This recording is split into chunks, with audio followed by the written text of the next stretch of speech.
The Chaos Chorus Encounter Roleplay presents EncounterCon!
Hello, everybody. Hi, and welcome to our next game for EncounterCon. Thank you for being here today. I'm Don. I am going to be running for this great group of individuals. Jesse Daring in the Temple of the Fallen Star. This is Terror RPG. This is our original horror game that we've been working on here at Encounter Roleplay since the beginning of the year. The first playtest we sort of ran was The Haunting of Seawall Orphanage. And I've been working on the game for a while, sort of with private play tests. It's come quite a long way. And I'm happy to be back here running it again. We're going to be running a variation of the game, which is horror pulp. So if you're thinking Indiana Jones and the Temple of Doom, but scarier, then you're thinking in the right direction for what we're doing today. So before I go around and have everybody introduce themselves, I just want to say shout out to Charlie, shout out to everybody who's been working so hard on all of these shows, all of the GMs and all of the players for EncounterCon. It's been phenomenal so far, and I'm excited to get to be a part of it. Today we're going to spend some time doing something we don't always do here on Encounter Roleplay, and we're going to do a little bit of session 0, some world building before we actually start playing the game. So I'm going to go through the rules here shortly and kind of introduce people to how you play Terror. And then the 5 of us together are going to sort of build our world, and you're going to get to see what that looks like. I think for the first time, I don't think we've shown that on stream before. So you'll get to see a little bit of that, and then we will start playing the game. But first, I just want to go around and introduce all these lovely people. Let us know who you are, what you're up to, and I don't know, something that you're excited about coming up in the future for you. And start with Diane. Hello. So if you've been watching religiously, which I hope you have been, of course, you've probably seen me playing the Dark Matter session. Sorry. Suddenly something got caught in my throat. It happens. It's the perfect time. But yeah, I'm Diane. I'm Balrog 1911 everywhere where it counts, and some places it doesn't. I play a lot of tabletops. I am around on Encounter RP somewhere or another, usually. You'll be seeing me also over on the Lawful Geeks channel in the coming weeks, depending on how long this Shadowrun thing that I'm joining is going to last. So that's going to be a fun thing to get into on Thursdays, diving into a rulebook, the likes of which I have never seen before. Let's put it that way. But I basically just love any kind of good horror aesthetic as well. So here I am again, probably going to get murdered by Dawn, because what else is there? Come on. We don't know that for sure. What version of Shadowrun? The chances are good. Oh, it's 6. Okay, cool. Yeah, that's a big old chunky rule book there. Well, cool. That's awesome. I did get to check out Conspiracy in the Stars. You running that, and Jen was in that too. Great group of people. I had a really good time watching that. So that was really cool. Really cool. And I'm excited to see how your Shadowrun goes too. I'm secretly a fan of Shadowrun, but don't clip that. Clip it, everybody clip it. Cool. Well, let's continue on. Doc, how are you doing today? Hey, Don. I'm great. I'm really excited. I love the system, and I love Seawall, and so I'm really excited to figure out the ins and outs of it and give it a shot. I'm Doc, or Justin. Let's see, where have you seen me? You saw me on Zweihander, Gal of the Damned last season, which was a lot of fun. Coming up this Wednesday, I get to kick off One Shot Wednesdays running Fiasco this Wednesday, and that's going to be super great. I'm excited for that. And following Wednesdays, I'll be back for another one shot in a few weeks, but also I'm going to be on Heroes Without Limits with our friend Anna Nymeria, who you just saw run Call of Cthulhu. So we're going to be headed over there to do a campaign together, and I'm excited for that as well. But focus for the time being, I'm happy to be here with all of you. I'm excited to get to play with you. I haven't gotten to play with you before, so it's going to be really I've not gotten to run for you before, so that's going to be really cool. Right. I just do a lot of shouting in chat. Yeah, basically. Which I appreciate too. I appreciate all the shouting too. It's really cool. I love Fiasco, and it's not the same as Terror, but there actually are some similar ideas in both games. So yeah, I'm a big fan of Fiasco. So it'd be cool to see that get run on the channel as well. Awesome, cool. Kalum.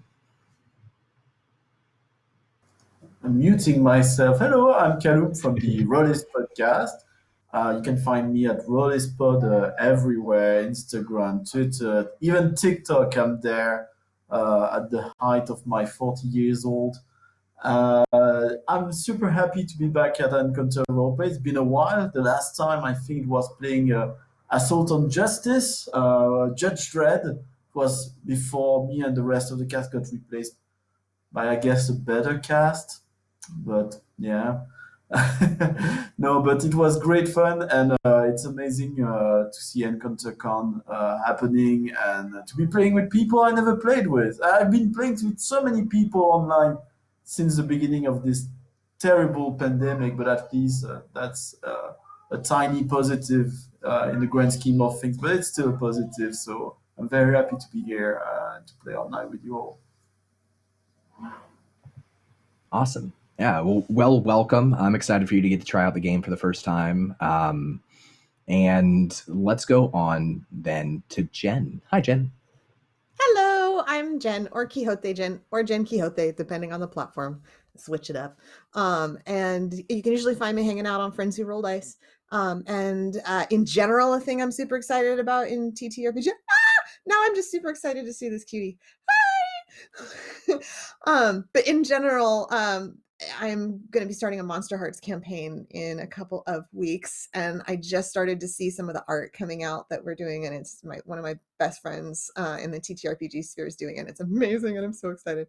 For this, I grew up, okay, so I'm going to date myself a little bit here, but like I would go to slumber parties and we would watch the first two Indiana Joneses because Harrison Ford was someone that like most of the girls were like all into, only I wanted to be Indiana Jones. So like I just extra love the style and the atmosphere here. This is like, why yes, this is what I always dreamed.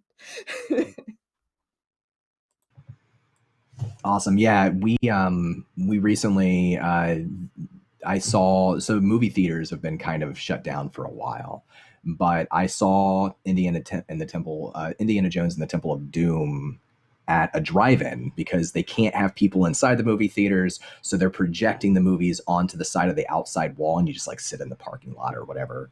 And so I saw Indiana Jones and the Temple of Doom for the first time in a while. And that night I went back to Terror and I was like, all right, there needs to be a version of this where I can play Indiana Jones. So that's what this is. Well, very cool. Let's go ahead and get started. Before we do, I want to say shout out to everybody who's donating subs, donating crits for people here. Thank you very much. We will put good use to those. They will need them. The way that the extra dice work for Terror here on Encounter Roleplay is that you can spend any of the dice that you have up above to add 1d6 to your dice pool for a roll, which is actually a really big deal, especially when things start to get a little trickier later on in the game. So keep track of that, use them at the right moment, and there's some other ways you can get extra dice that we'll go through too. I want to go over the rules real quick just to introduce people to the basic ideas. You all have access to the basic rules in our little Roll20 here, but the main thing to know about Terror is that it is an improv collaborative game. So there's no prep involved. We build the story together using a mechanic called truths. And so at the beginning of every scene, I or a player that I call on will introduce the first truth of that scene. And a truth can be something personal about your character. A truth could be something environmental that's there in the scene. A truth could be something that doesn't go noticed right away, but might come into play later in the scene. It's any narrative aspect or element that you want to introduce. And you'll introduce a truth, and then I'll build on that truth by introducing another. And in that way, it's very much like improvised theater with yes and. That's sort of built into the core of the game. The basic dice rolling mechanic for Terror is rolling a pool of ever decreasing 6-sided dice. And so you have a number of traits there that you can roll from. And when something happens where you might lose control or where your character has a chance of failing and suffering consequences, I'm going to ask you to roll one of those traits. So they are smarts, which is sort of like problem solving or spotting things, empathy, which could be social awareness or supernatural awareness, cool, which is sort of your character's ability to stay calm under pressure or to convince other people with their personality. So that could be cool, could be charm, cool could be being really good at lying, cool could be being intimidating. But overall, it's your ability to keep calm and convince others. Then there's quickness, that's your speed and reflexes, and grit, which is your strength and sort of your constitution, your endurance, your ability to withstand physical duress. So those are the 5 traits, and you all have created characters, at least base, the stats of your characters, so you know how many dice you get to roll for each trait. If I ask you to make a normal roll, then you take the number of dice that you have for that trait and you add 1 to it. And that's how many dice you roll. So if you have a 4 in grit and I ask you to roll grit, then you're going to roll 5 dice and you're looking for doubles. So if you have 2 4s or 2 2s at least, then you get to name a truth. You get to have control over the story. You can make things easier for your character and your friends' characters, or you can make things worse. You're allowed to make things worse too. That's totally cool. I appreciate it, in fact.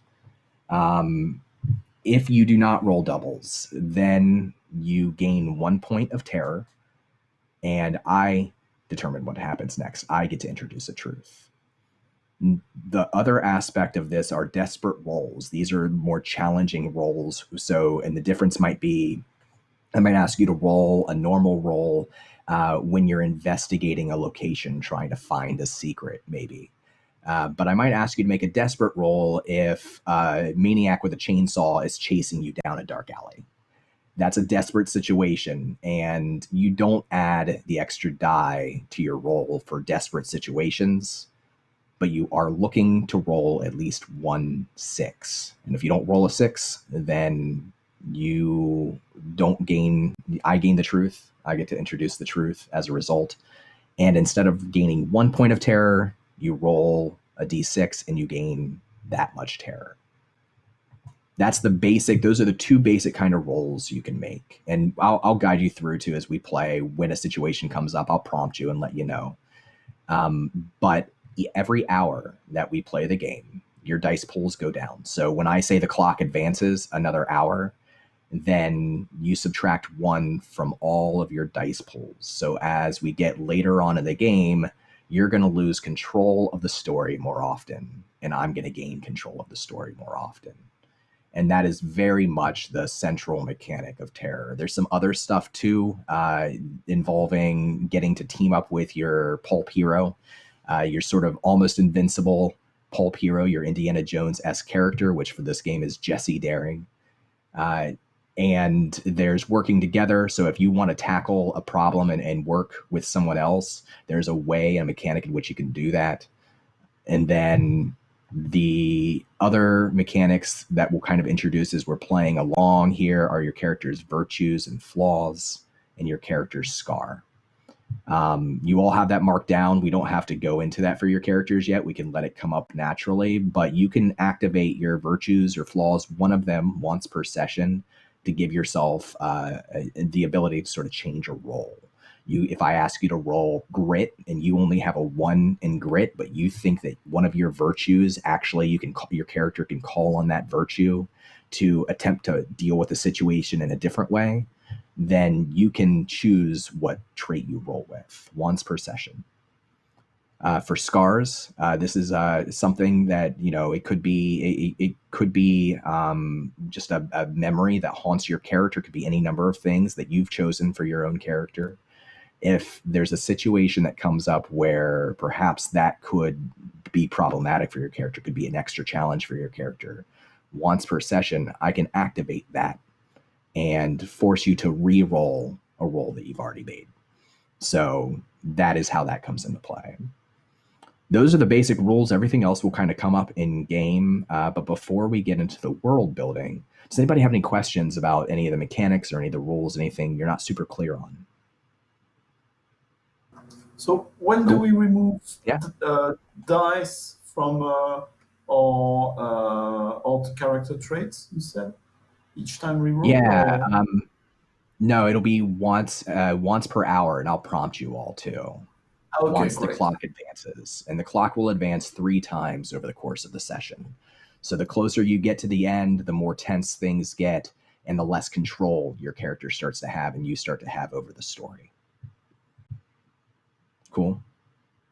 All right. Well, those are the basic rules. What we're going to do now is the fun bit of sort of building out our adventure and building out our world. So if you want to pop up in Roll20 our adventure document, I'm going to edit this and take notes as we go through and work together, and I'll take turns to sort of add more to the story. But before we get started, I think it might be a good idea just to introduce just the core idea of who your character is. You don't have to give too much away, but just so everybody kind of has an understanding of who everybody's playing before we start building onto the world. And we'll go in opposite order this time. Jen. All right. Bianca is a sweetheart who wants everybody to feel okay and do fine, and has studied archaeology and really is very interested in proving that most of the things that people think are really scary are just normal, and just really wants everyone to know how normal she is. And that just might be because she might not be so normal. Okay, cool. Yeah, I think that's the perfect amount of vague. I like it. Kaloum. Tonight, playing a character inspired by a novel I'm reading at the moment. I will be playing the heir of a family called de Roquefort. He's French. His name is Clovis de Roquefort. They come from a long line. They pretend to be as old a family as the Merovingian themselves. They had they've always been a line of adventurers, especially one who was a privateer under Louis XVI, and then for the French Republic after Louis XVI was killed. That privateers not only did that, but also participated to a number of revolutions in Peru, in French Polynesia and Oceania, and did a bunch of things. And there's probably a lot of treasures involved in that. But Clovis himself, he's kind of an idiot. He's a bit pretentious and full of himself. But we'll see if we introduce our flaws and virtues. I will tell more about him. Awesome. Cool. All right, Justin. Yeah, I'm playing a man named Laszlo Riggs, who is a web reporter, basically. He works for a news magazine that are kind of based off of news magazines like Vice that we have in our world, where people will record little tiny news documentaries. It has been web-based, this news magazine called Faultline, and he has been working for them for a long time. And now they're being adapted to a TV show on a major pay cable network, a premium cable network. And this is his first story for television. He's a bit of a soft boy. More will come out about Laszlo in a little while, but so he's been assigned to follow Jesse Daring and write up a story about this intrepid adventurer, or so we would believe. Awesome. Yeah, that's a great trope. Okay, I'm very excited about that. Cool. Diane. I've decided to go completely against type for myself and build a character who is basically just all muscles. She's called Arya Stenley, and she's basically spent her whole life from a young age trying to be the strongest, the fastest, the best, just kind of like show how awesome it is to be physically fit and able, and just basically wants to prove her own physical superiority, and may have attempted to do so in the past, and the results of that are disputed, we'll see, and has spent a long time getting ready for this, and this is the chance to prove, like, yeah, look at me with Jesse Daring, I'm gonna upstage everybody, hell yeah. Awesome. Bench press Jesse. Cool. And I totally please make that happen. Make that happen. The thing to know about Jesse Daring is, and usually, if we had a separate session zero, we might have created the pulp character together, your pulp hero together. But imagine that your pulp hero is basically an invincible NPC that you can co-narrate. Any of you at any time, you're welcome to sort of co-narrate Jesse Daring. And they are a internationally famous television star, adventure archaeologist. They're most famous for having been the only person to ever find a truly 100% certified UFO, which they found in Antarctica early on in their career. And because of that, they have been famous ever since. They have this sort of reputation for being just incredibly lucky, and mechanically in horror pulp for terror, they can't really die. So you can call on Jesse at any point to help you with a roll, and you'll be able to get extra dice that way to help you with your roll. But if you fail your roll, Jesse is taken temporarily out of the story in some way that I'll decide in that moment with the truth, only to be reintroduced the next time you make a successful desperate roll. So they might be taken out for a little while, but they always bounce back somehow. And that's sort of how the pulp hero works in your game. Okay, cool. So we are going to go on now, and we're going to do our little bit of world building for Jesse Daring and the Temple of the Fallen Star.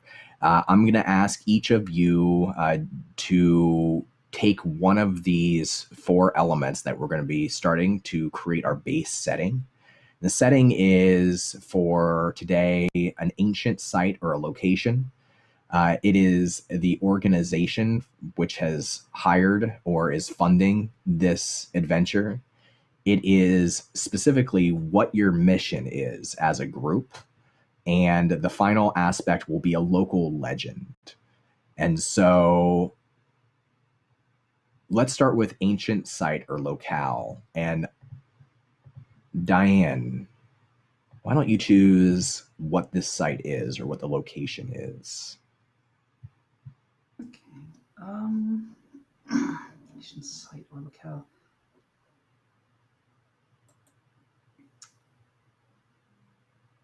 I'm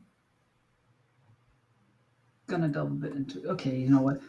I'm basing this a little bit on somewhere I have been. Let's say this is an old cave on the coast of Kerala in southern India. a place that's only accessible at certain times due to just the very heavy tidal current. So you have to be there when the tide is out, and you have to get out before it comes back in. I love that. Okay.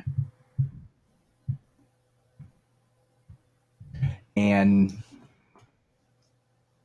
Austin, what is the organization that's behind this adventure? Who's funding it? Yeah, I'm trying to think of something that's a little bit less obvious. Like my first thought is some sort of university or educational foundation. I don't think so. I think I'm going to say it's like it's a technology company. Like your Verizon or your AT&T, something that creates communications, international communications, because that sort of leaves that question open of like, why would they be funding this expedition? Love that. Cool. Okay, so we'll say let's say Verizon International. I don't even know if that's a thing, but let's say it is Verizon International. That will get a sponsorship now. Yeah, great. Right? Hey, Verizon. Hey, Yahoo, come on over. Or lose one. Kaloum, what's the mission that Verizon International has funded your group of adventurers to accomplish in this cave?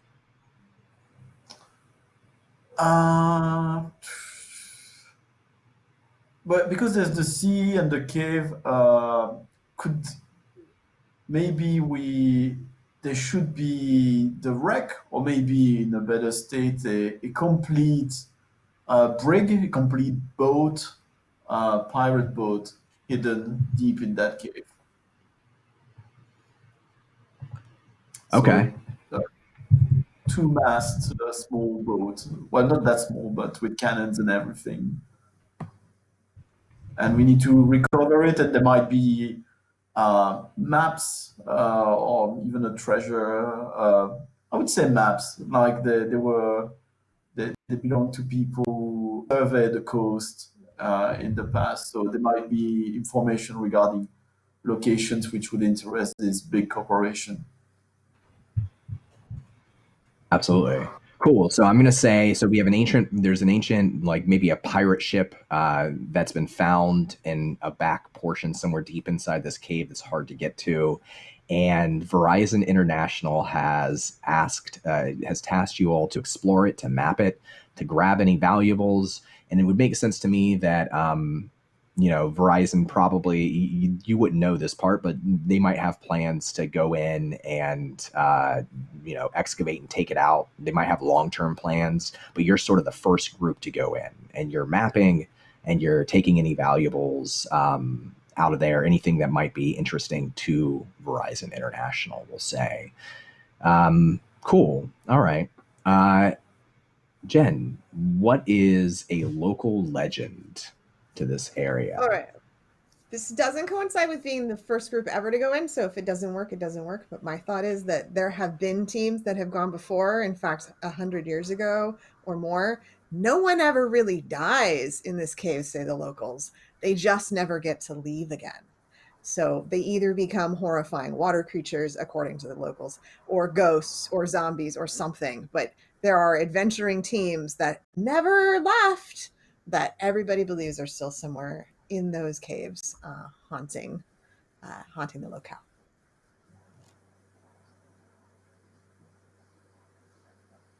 Cool. Yeah. Okay. I like that. I can work with that. Awesome. All right. So that is just the basis of who we are as a group, what we're doing, what our sort of mission is for this one shot. The next thing that we get to do together is we get to create the locations, some of which or all of which might be part of this adventure. And the way this will work is that each of you will get to create a location and introduce a truth about that location. Truth could be anything, and anything that's narratively true about that place. And then I will get to add a truth to that as well. But the first thing we do is together we build a hopeful location. This is sort of your starting place. This is where our game will begin. It's a little safer, and you each get to introduce a truth about this, and I do as well. I'm going to say the hopeful location, I think it makes sense, is the bluff just above the cliff. It overlooks the sea. So my truth is going to be it overlooks the sea, and it's an easy climb down to the cliff, down to the cave from the bluff. But you have to be wary of when the tide's coming in and out.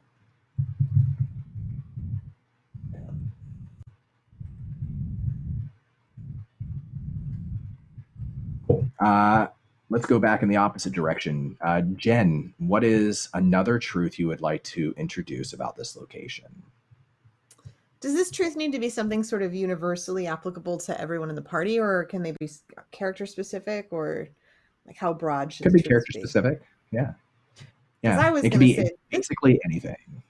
Okay.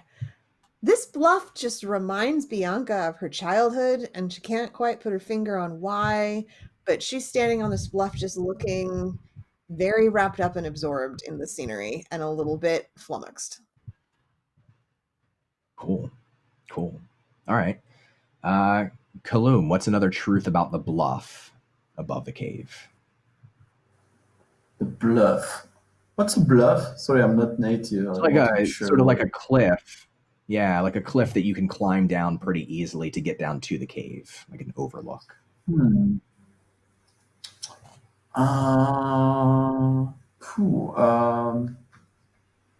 I think there are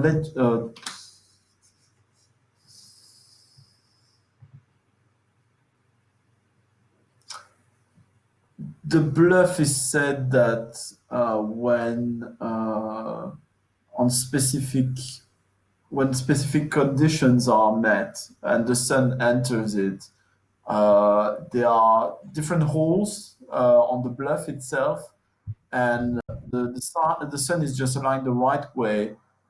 Light emerge from those holes, so people assume that it's just natural phenomenon that the light of the sun is reflected somehow all the way through the cave, and so much that it emerges and light things since there's a lot of cheese fans tonight in the chat room, so some kind of big elemental that you would have a light bulb inside it.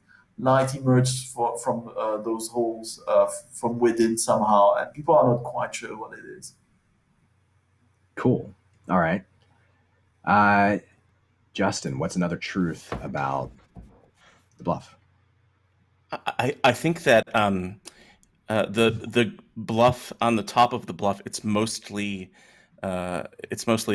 deforested, so it's sort of open. But in the center, there's a tree trunk that's, I don't know how tall it is, pretty tall, and there's a plaque on it.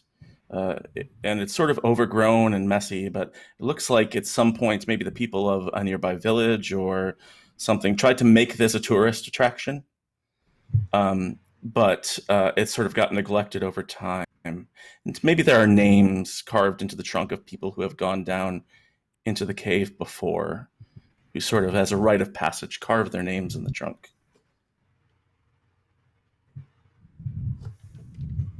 Perfect. I like that a lot. Yeah. So at some point, this was a local terror attraction, and they tried, but for reasons unknown and only rumored, that those efforts were abandoned. And names carved into the trunk. That's great. All right, Diane, what's another truth about this bluff?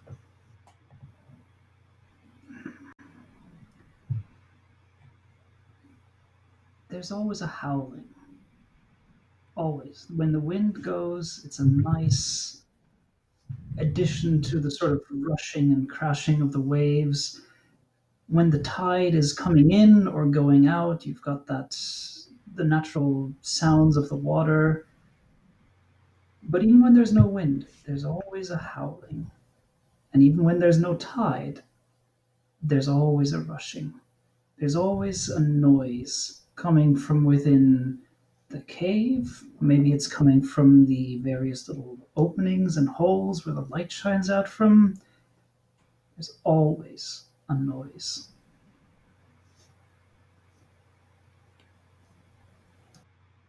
And the truth that I'll add, the final truth for our hopeful location, is that there is a tsunami, there's a storm, a terrible ocean storm quickly approaching this coast.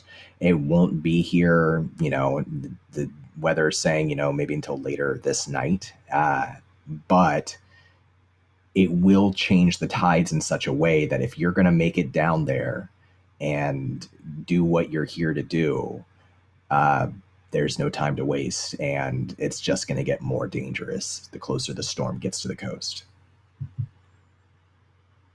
Cool. All right, so the next part of this exercise is each of you gets to introduce another location that's inside the cave. This sort of builds out things we might find in the game. This doesn't limit what we can find in the game. Every time you go into a new place or a new scene starts, you can always make your truth as you introduce the scene be a new location. So you can make things up in the game as well. But this gives us a few things that we can kind of play with a little bit. So each of you gets to name a location and then add a truth to that location. And we're going to once again reverse, and we're going to start with Diane. By the way, thank you everybody in chat for everything that you're doing. We're up to 2 truths that we're going to add to this game and 2 twists. I'm keeping a note of that, and I will do my very, very best to not disappoint in making them as terrible as possible. So thank you all. Okay, so because I brain farted and was trying to remember the name of this French pirate who was active in the Indian Ocean, I completely missed which location I'm adding a truth to. Oh, it's somewhere inside the cave. Yeah, somewhere inside the cave. Okay.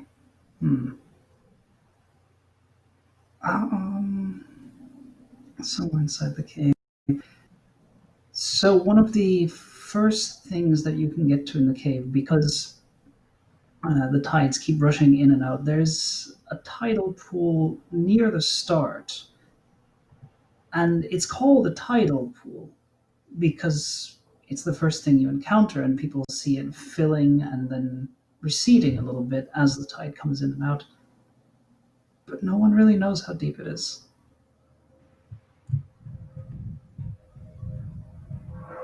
And it's got a little bit of a population of fish and other little creatures swimming in it. So people come in there sometimes, and if they're really adventurous and want to prove themselves, they'll bring back a fish from the cave and show how daring they are to have braved this. But sometimes they bring back fish that don't live in shallow pools.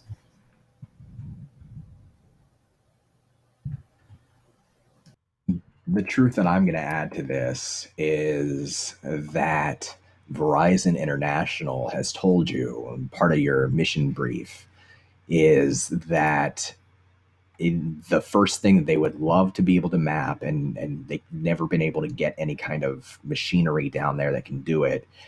So they've suited you up. They've given at least one of you scuba gear, and they want to know how deep that pool is.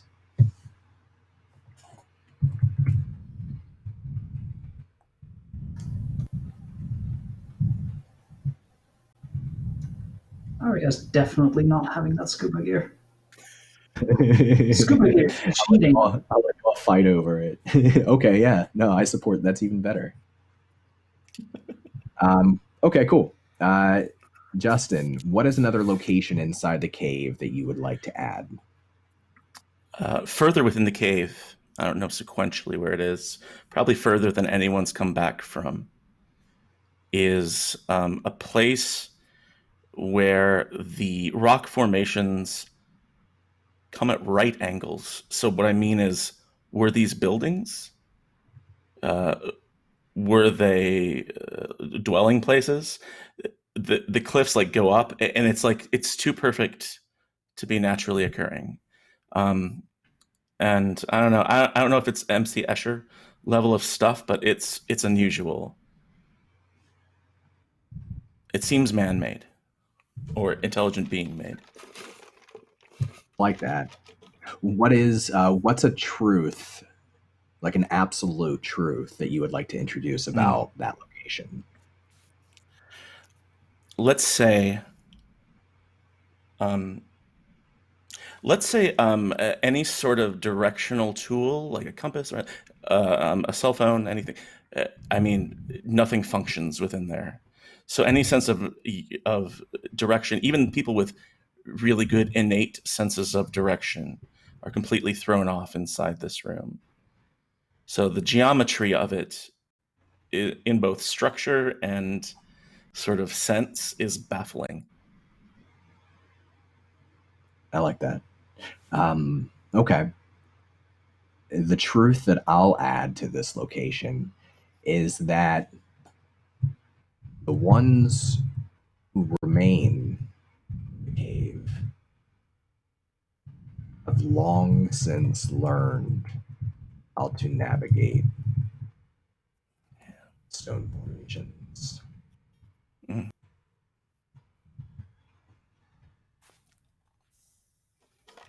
Cool. Yeah, I like that a lot. All right. Kaloum, what's another location you would like to add to the inside of the cave? Okay, so we got the pool, we got the deep, losing track of where we're going. I think well beyond the tidal pool and this area where people start losing track of orientation, there's a light well, which is not maybe 2 meters in diameter. The edges of the well are very smooth and reflective, but one who the well could not really tell where it gets its light from again.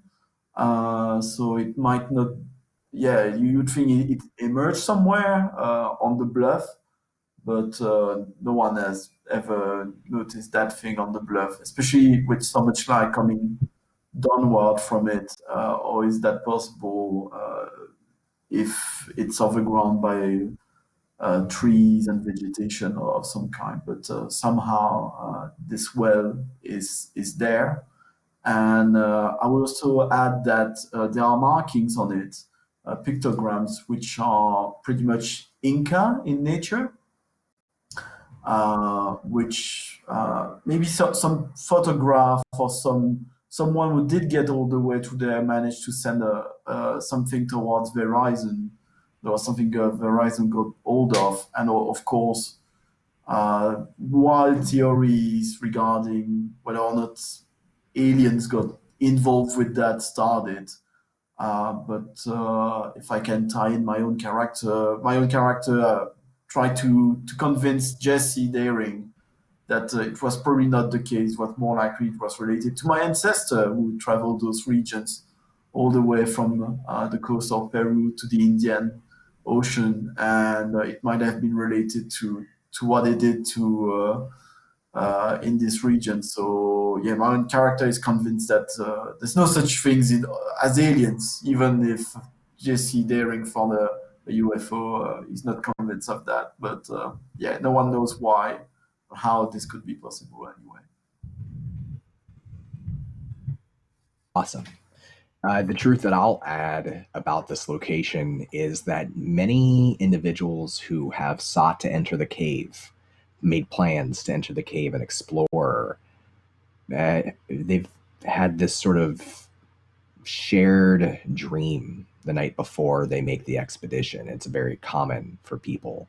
And the dream is of this light well, except for when they dream of the light well, there's a young girl wearing this tattered dress that's always sitting right at the edge, right on the edge of that pool of light. And those who would dare to look at this young girl in their dream, would see her slowly turn her head towards them. And as she does, they can see these thick black veins all over her face and these dark, large pools of shadow where her eyes should be. Cool. Let's go ahead and introduce one more location, and then we'll do the final location together. Jen, what's another location you would like to add to the inside of this cave? There is a legendary room in this cave. It's one of the most infamous, and it's sometimes called the Geode Room, and it's sometimes called the Mirror Room. And it's a cave that is entirely covered with crystalline formations.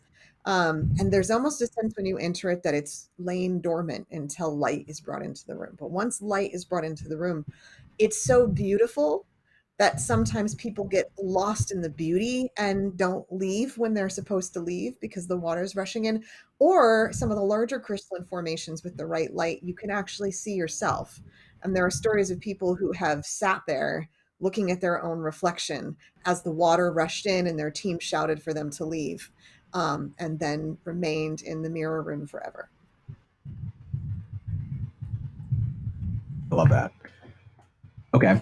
A truth that I'll add to this room is that there's no obvious exit except for the way you came. We'll keep it. We'll just leave it there.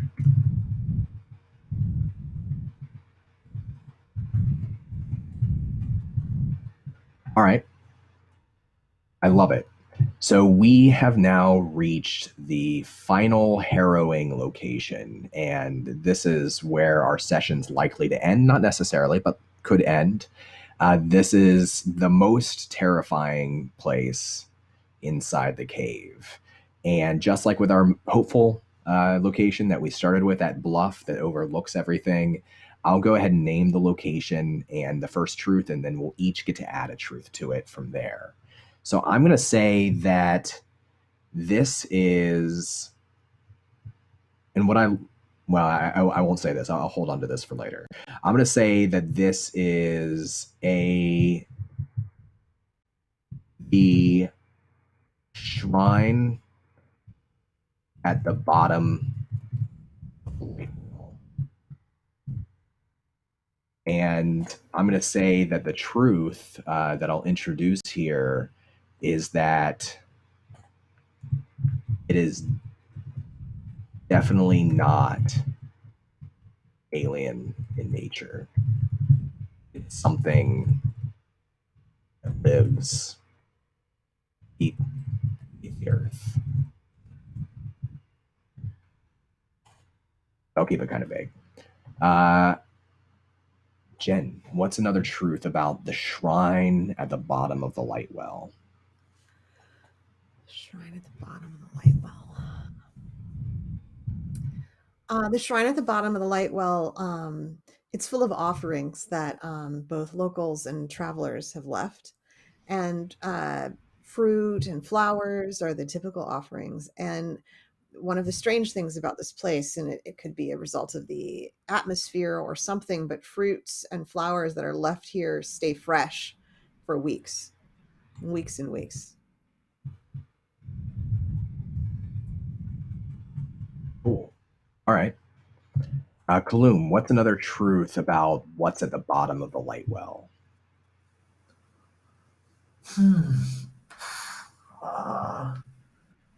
I love the food that stays fresh.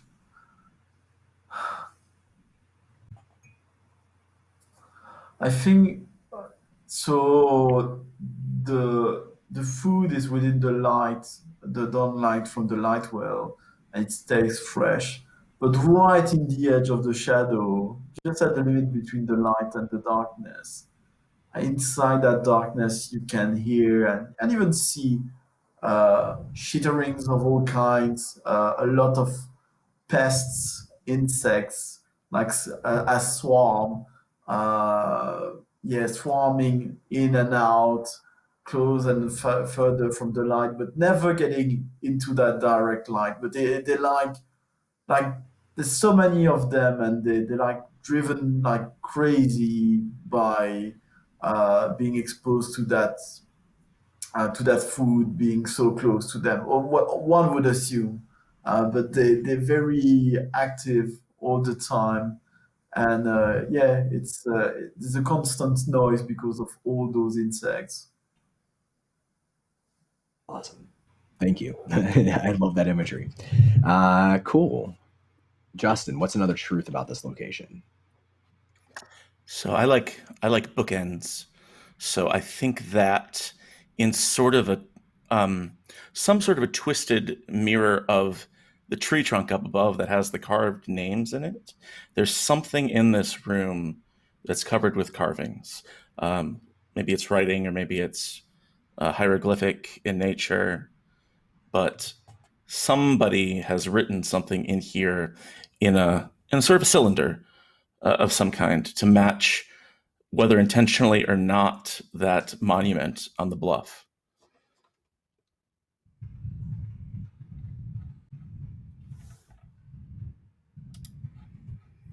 Cool. All right. And Diane, what's another truth about this location?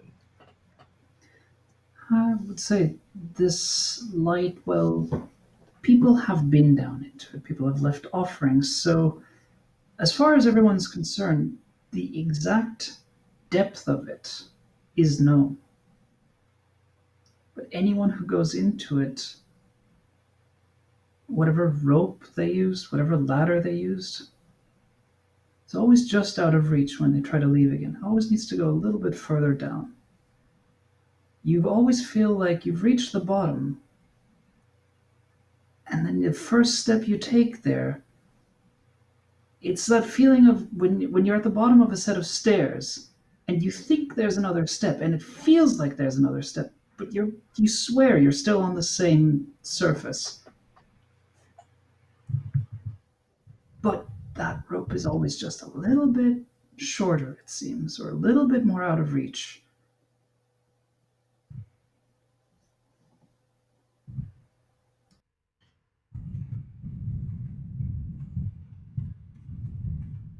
Cool. Yeah, it's that sort of like, almost like, I think about Poltergeist, the movie Poltergeist. There's a hallway scene and she's running down the hallway scene. And then there's this kaleidoscope effect where like every single step, like the faster she runs, almost the further away the door is at the end of the hall. And she can get there eventually. And maybe people have gotten down to the bottom. Somebody's left fruit and flowers here. But the experience of getting there is nauseating, I guess, in a way. Cool. The final truth that I'll add to this location is that all of the creatures that live down here are one entity.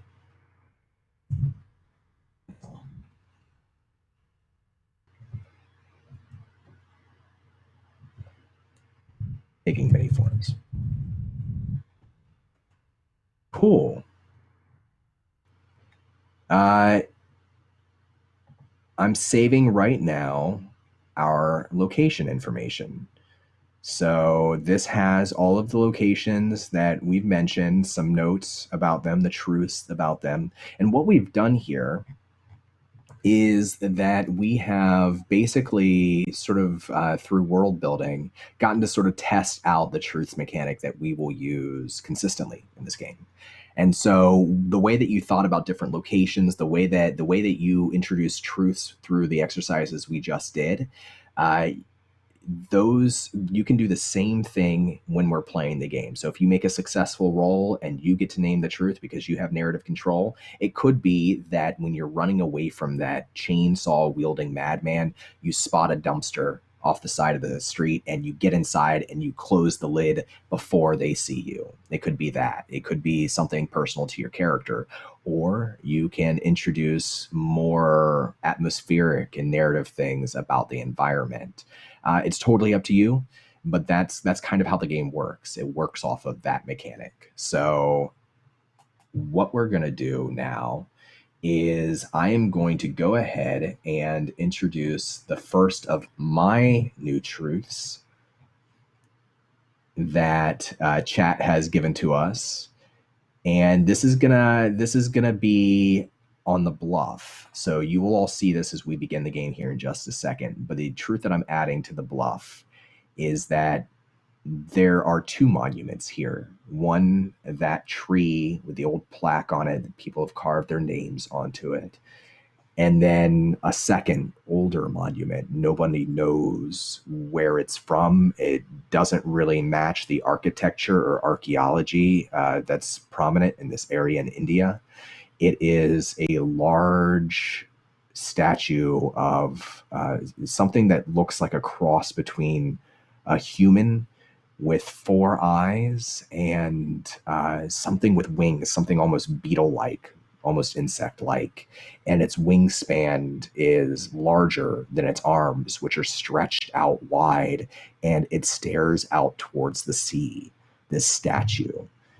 And this overlooks the bluff. So this is something that you would see on your way down to the cave for certain. That's what that's the first truth that I'll introduce here. But that's it. Do we have any questions at all, or are we ready to start playing? Cool. Let me grab some music. I feel like I have. We'll see. Maybe this is good.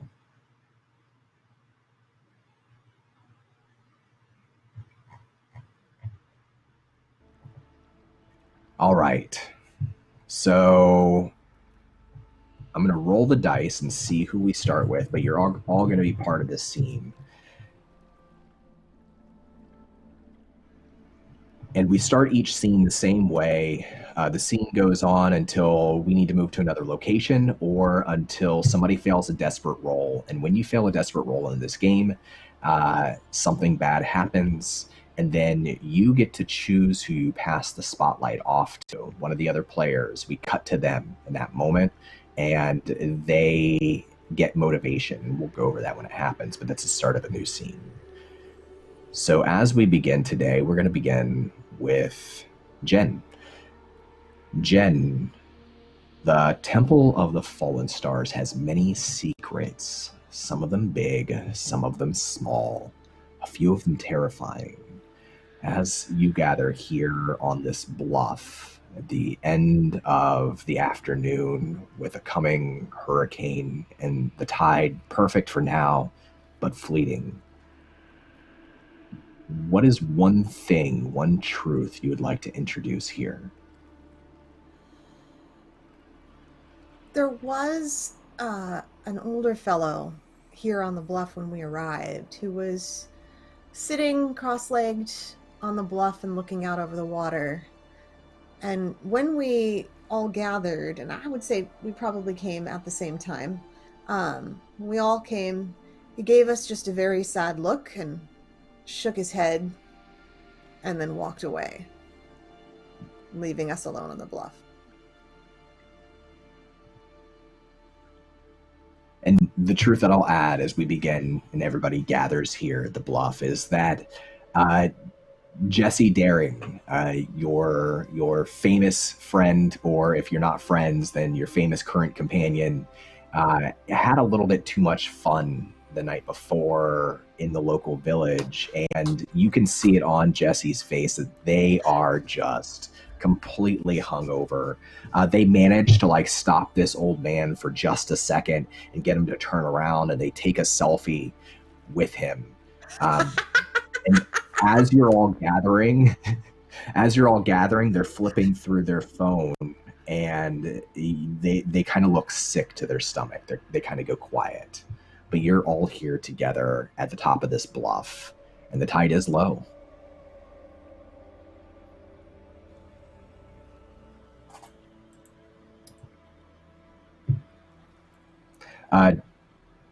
Jesse will go ahead and just kind of wave at the four of you and say, Hey, will you check this out?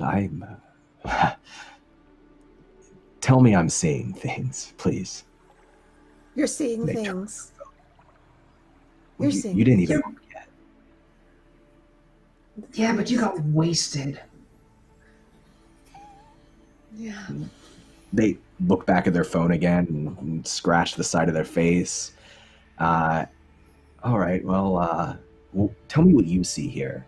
And they offer their cell phone out to somebody to take. I'll take it. Laszlo reaches out and grabs the phone and takes a look. All right, and Laszlo. says, Arya's What? a split second behind, looking at you with a look of pure, like, how dare you? what do I see on the phone? That's a great question. Roll me smarts. Yeah, I'd be happy to do that. Let's see. So I take my skill +1, yeah? That's right. Normal roll, so your dice pool has an extra die in it. Okay, cool. So I'm gonna roll 66. Cool. You're very smart. I got 4 1s on there, so there's some. That's really good. It's a very good roll. All right, so yeah, so Usually you a get very to bad name- roll.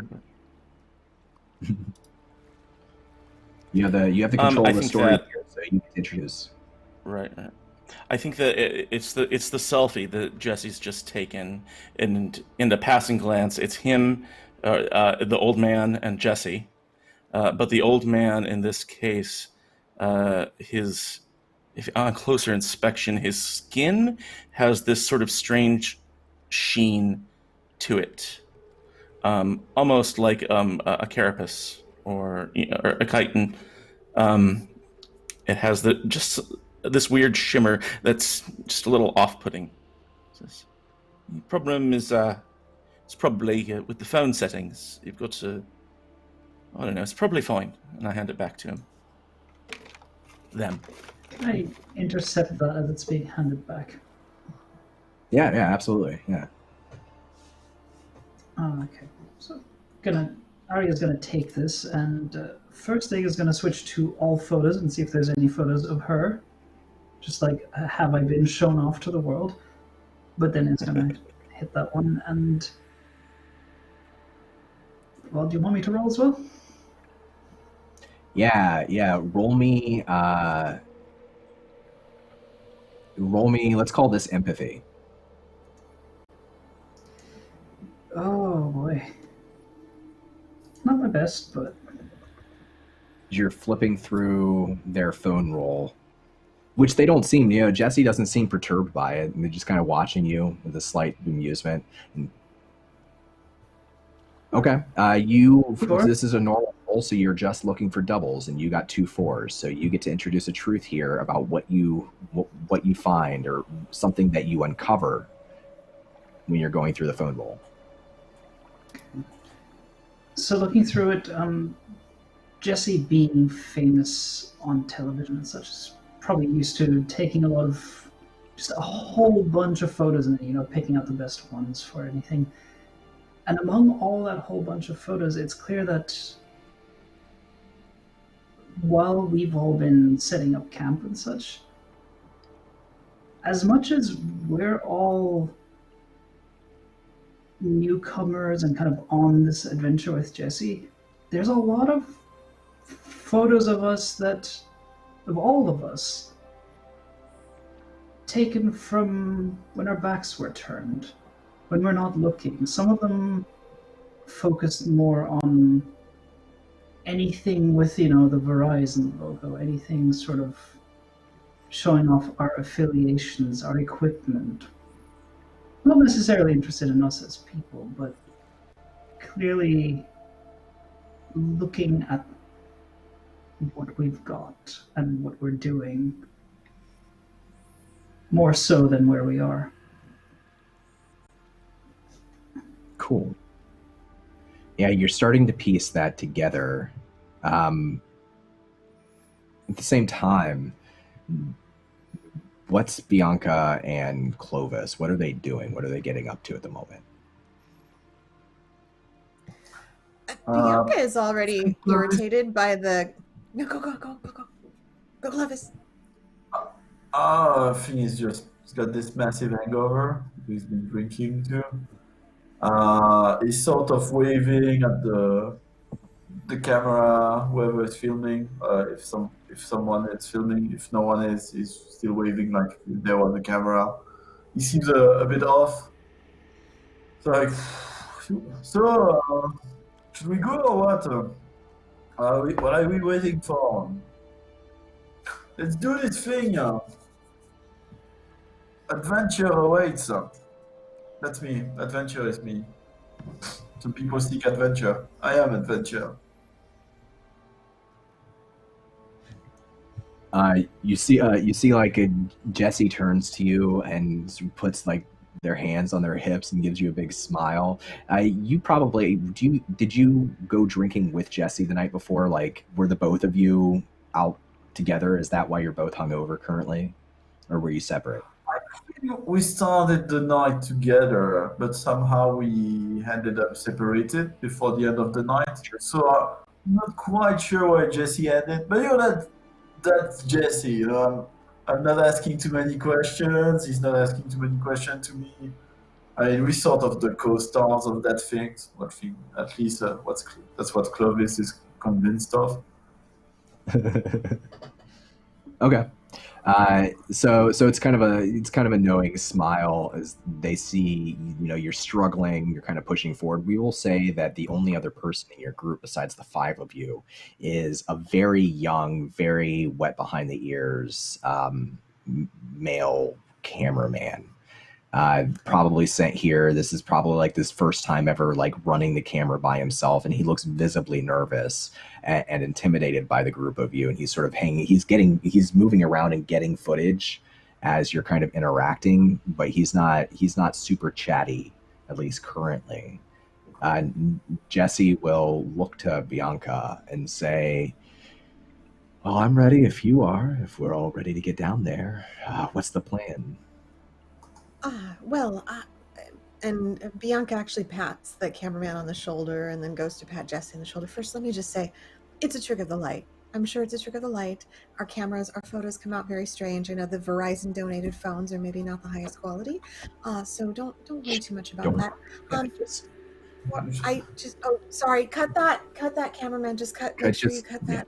When you just cut. As long as we do this, if we do this, then the cameraman knows. They'll get it. Okay, they'll get it right. in post. I'm gonna This is showbiz. If you do this, cut it. But I believe that there is a tradition with the tree before we go down. Do we feel like being playful and following the tradition? You can do whatever you want. I need to get some footage of the bluff, so I'll be over this way. And if you want to carve your names into something, you can do whatever you like. He takes his little he's got a little gimbal rig, just to go around and start filming. He's filming the monument, the little tree trunk at first, and then he's just moving around and narrating quietly, just some bullshit. Awesome. Is this for you can carve it into the tree. So raise your hand if you, and Jesse's going to go too. So Jesse has of course they have a ton of knives. They have everything. They pull out a big, nice hunting knife. Raise your hand if you are carving your name into the tree. Cool. All right. We'll come back to that here in a moment. As you're going around and you're taking footage, is this for a YouTube channel for Frontline? What is the purpose of this footage, just out of curiosity? This is just B-roll. I'm just setting things up for if I want to splice something together later for the report or for my own personal records. Great. What about Arya? What's Arya doing at this time?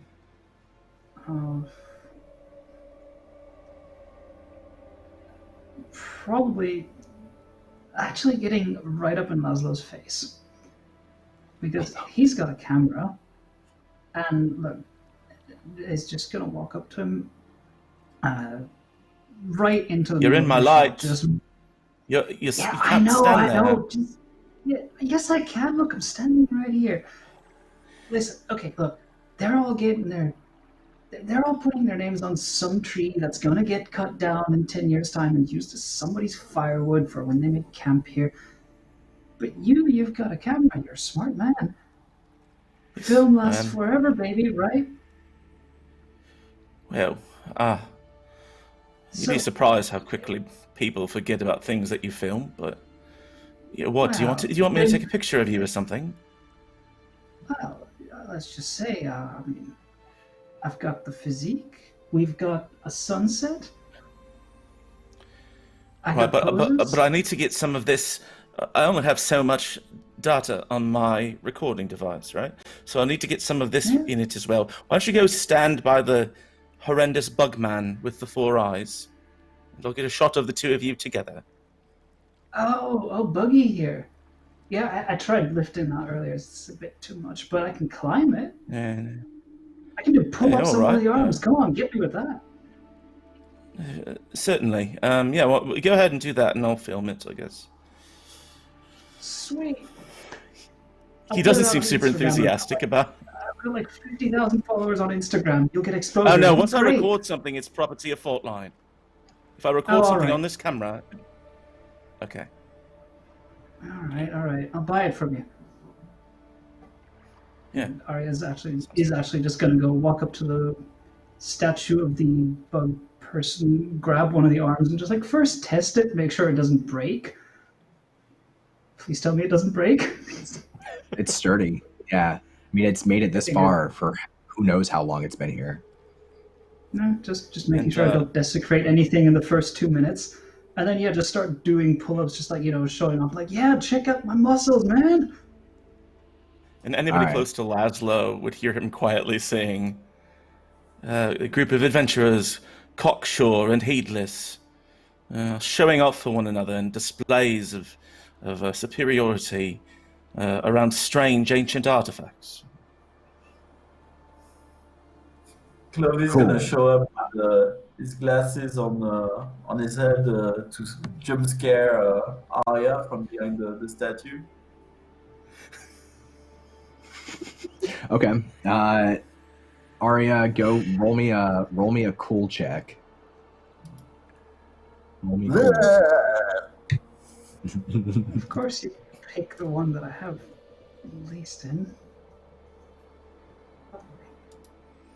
Hey! But you got doubles. You got doubles, which is what you needed. So you get to introduce a truth here in this moment as you're doing pull-ups on this beautiful ancient statue, well, beautiful to some, and you're jump scared. Okay. So, the truth I'll introduce is that Clovis rolling up and doing that doesn't scare her, because that was part of her whole training routine was expect the unexpected and all that. But what she really wasn't expecting is as she's doing pull-ups and looking for trying to get me in profile, and in that moment of looking towards the head of the statue, she could swear that maybe it was a trick of the light, maybe there was just the wind blowing some dust, but it looked like the eyes opened, swiveled, closed again. And that's what scares her, and that's when she falls down. Oh, I got that. Perfect. Erase that! Oh, I will. Yeah, you sure did. You sure got me, Clovis. This is gonna trend. You're gonna see. They love that. You're gonna go viral. You get so many hits. During this argument over at the tree trunk, Jesse Daring has kneeled down. They've swept their hair back out of their eyes and sort of just with a single rubber band just tied it into a very short knot so that it stays pulled back. And they pull out a knife for themselves, and then they flip it over in their hand, and they offer it over top of the tree trunk to Bianca. And they say, how are you feeling about this? Have you ever done anything like this before? I've been on excavations, but not places with this much superstition attached, or this much tradition. It's a little bit fun. And she starts to carve her name into the tree. You, I mean, I know what you've done. I followed you in this, but it was a polite thing to ask. Does it feel scary for you? I wish I could say it did, or that I ever felt scared. I guess it's some strange thing about my brain. They've told me many times that they don't think that I experience fear the same way that most people do. Suppose that's why I always find myself chasing the unknown. Some things aren't worth being afraid of. And she'll hand the knife back. What do you... They'll grab the knife and kind of flip it over in their hand and just very casually start to carve their name onto the trunk of the tree as well. You can see them kind of trace the line of other older carvings, some of them much older, on the tree trunk after they carve their own name, and then they shove the knife back into a sheath on the side of their hip.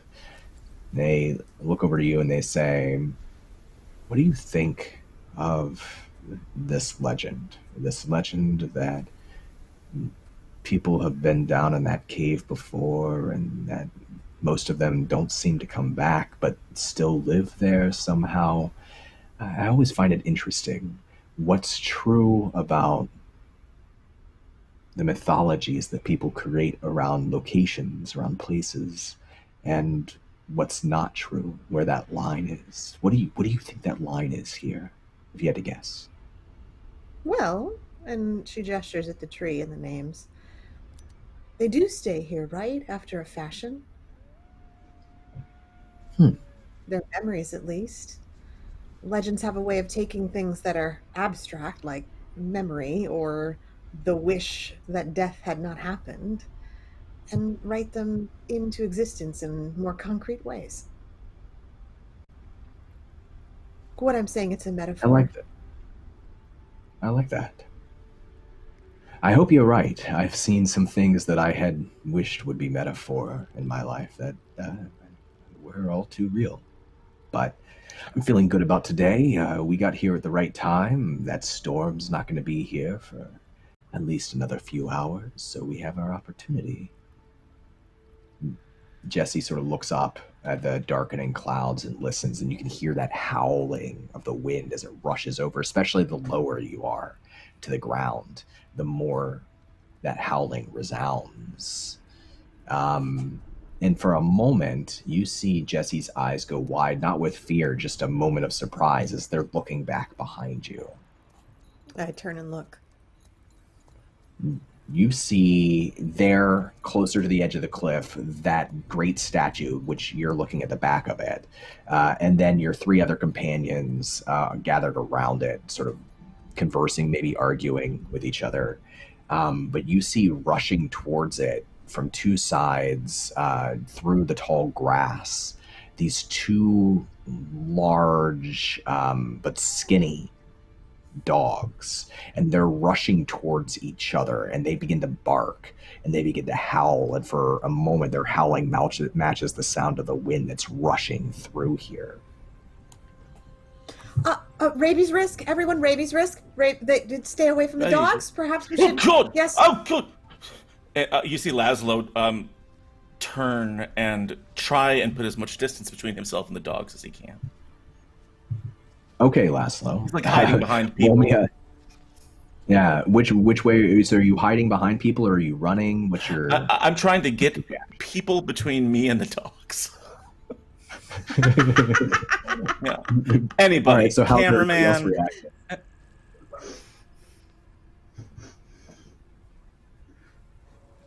How about the other two? Gonna let me? What are the two of you doing? Well, we'll see here. We'll see. In a move that's going to make probably no friends whatsoever with anyone, Arya is just going to, whichever dog is closest to her, she's just going to try to kick it away. Just goodness. like go for Okay. the literal punt. All right. I think Clovis gonna put himself between Arya and the camera, and push gently the camera a bit away, and whisper to the camera, "Remember, no animal cruelty on screen. All right? Yeah, we don't want that on screen." Yeah. So Camera good, pulls this- Arya. Your thing. Arya, roll, Dog. roll me a as you kind of try to just fend off one of these dogs and chase them away, scare them off. Go ahead and roll me a desperate grit roll. Oh, at least you're. You roll my best stat. Come on, Arya, do your mice and men thing with it. So you'll roll 5d6 here, but yeah, that's still okay. Oh, yeah. Sorry. Yeah, that's okay. It's you just needed a 6, so you got it. So you get to basically narrate what happens next. Well, in the interest of not getting too much detail of a character doing bad things, at least not in this particular instance, Arya just doesn't really care. She's done this whole, like, oh yeah, I want to be a survivalist. So to her, an animal is just an obstacle most of the time. It's either an obstacle or it's food. If it's not one, it's the other. These are currently obstacles and they need to be gone. So with as much force as the well-trained Legus can muster, the nearest dog is being forcibly removed from the premises. And as you kind of step forward, which thankfully for Laszlo, you stepped forward, making it easier for him to step behind. You chase off one of the dogs, but the dogs weren't going at you. They start going at each other. Like they are like snapping at each other violently. They're growling. They came out of nowhere and it's so sudden. And you do manage to chase one of them off. The other one kind of rears back onto its haunches, not aggressively, but it is growling as it stares up at you. And I need you to make me one more roll, Ari. I need you to make me a desperate empathy roll.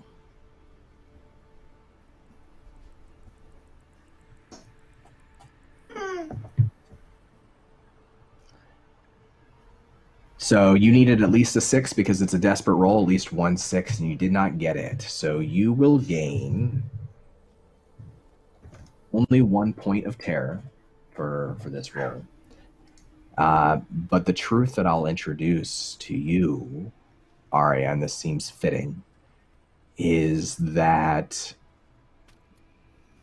creature's growling in the back of its throat, this dog. It's like there's a whisper between the growls. It's like there's a word caught in the back of that throat. And you can almost understand what it's trying to tell you. And you can almost understand what it wants from you. And then it's gone. The dog runs off in the other direction. And the truth is that the dog is gone, but that voice is still with you. You don't hear it, but you have a traveler. And Jesse claps their hands and says, well, that was strange. We should get down there in that cave before the tide comes in. We don't have very much time. Yeah. Time Hey, for some base jumping into there.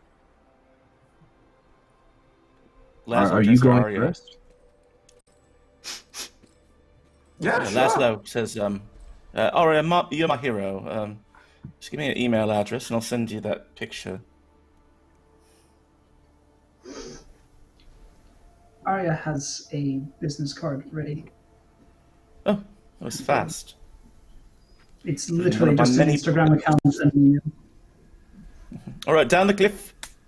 Who's first? Frenchman? You? Yeah, I'll Rockford? go. Time to show the start of this show. All right. So could we have like, I thought we could be base jumping into the cliff. So we were waiting for the right wind and so on. So we're gonna throw ourselves first, do a little curve. Maybe the cameraman is putting his main camera back in the bags. He's unfolding a couple of drones. He's gonna follow us. Have some cool footage of the action. Of course, the outfit's got a big Verizon global logo onto it. And Jesse's sort of like making sure that the rope's tied off so everyone can get down and descend, and they're going to go last. They're letting you go first and sort of lead the way. Go ahead and if you're taking charge on this, go ahead and roll me grit. So you'll take whatever your number of grit is and then add one extra die to that. You're looking for doubles. Yeah. That's quick, man. Okay, so I take mine and I add one. You said that. Mm-hmm. So that would be 3d6. Oh no. 1 and 6. So you will, you're looking for doubles there. So you're going to gain a point of terror. And the truth that I'll introduce isn't that like you get down fine. Maybe you're a little out of it with a hangover, but you get down fine. The problem is that as you're the first one down and others are starting to descend to the open cave, something that you notice immediately is that this tidal pull and this low tide, there's something of a rip current coming out of the pool. And it's actually like when you land in the water waist deep, it's pulling at you, and it's much stronger than you anticipated it being. It's much stronger than you knew it would be, and you know that it could be problematic for the group trying to get into the cave from here. All right. I think I'm gonna have to get rid of my outfit, and I start not in a panic, but yelling towards the other up. Say, "Hey, watch out for that tidal pool! This kind of rip curl pulling down in that thing. Things should be fine." What did I say? But, What's he talking about? Can you hear him? Oh, I think he's saying there's a rip current down there. So we just be careful. You know the rules. Don't try to swim against the current. Yeah, you swim to the side. If it pulls you out, just swim to the side until you're not in the current anymore. You'll be fine. But you think I can't swim against the current? Oh, come on, I'll show you. And Arya is gonna, halfway down, is gonna dive in. Oh dear. Right away. Oh dear. This one. Oh dear. Huh? Yeah, I think Jesse's up at the top, right? Like they're trying to anchor and make sure you all get down safely, and they just sort of look down as Arya dives, and and then splash as Arya goes down below. Roll me a desperate grit. This is not wise.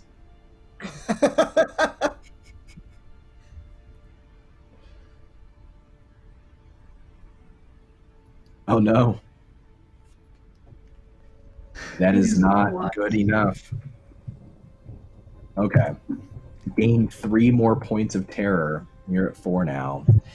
And so the truth that I'll add, and then we'll do our first cut and do our first motivation. The truth that I'm going to add is that you dive in, you disappear into the rip current, you pop up, and I'm not going to say whether or not like you're able to withstand it or not, but the thing that is definitely clear to you is the pain shooting through your leg, because as you come back up, something sharp, you're not sure what it is, it could be rock, it could be anything, something sharp rips into your thigh, and you can see as you come back up from the water, your blood is spilling up to the top of the water, and then the current is pulling it out to sea, and you can feel just a terrible pain in your leg, and it's a little hard for you to move your leg right now. You're not sure if a tendon is injured or if something else has happened. But you're feeling the current pull you out even as you're struggling to even use your leg. But that's a cut to the scene. Before we figure out what happens to you, you get to choose which player you're going to pass the spotlight off to, and we get to do motivation, and I'll roll us through that. But go ahead and choose one. I'm going to say, because it seems appropriate, since it just seems appropriate to me to pass it to Laszlo, because Laszlo seems like the kind of person who would be just observing all of this, watching, maybe filming it, but Laszlo is the observer, and I feel like we should pass this to someone who's been observing. Great. Okay, so here's how this works. You have the spotlight, and this is your award-winning moment, or an award-winning moment. So Laszlo, this is like a flashback that might be relevant now from your character's past, or a memory. It could be their internal thoughts. It could be a monologue. It can be whatever you want. But you have the spotlight, and you get to mark motivation on your character sheet. You can spend that motivation at any point before the end of the adventure to re-roll a roll. Nice. Great. So I think what we see is, as suspected, Laszlo is still up on the bluff. He doesn't want to be the first one down. He doesn't want to be the last one down. He just kind of wants to be in the soft and chewy middle. And so he is absolutely up there filming this, and I'd like a flashback. So I think that we're going to flash back to the offices of Faultline where he is employed, and he's having a bit of a disagreement with his editor, who is telling him, "No, it's going to be great. You're going to go in there. You're going to film this Jesse daring, and whatever you can get on them. We want tragedy. We want blood.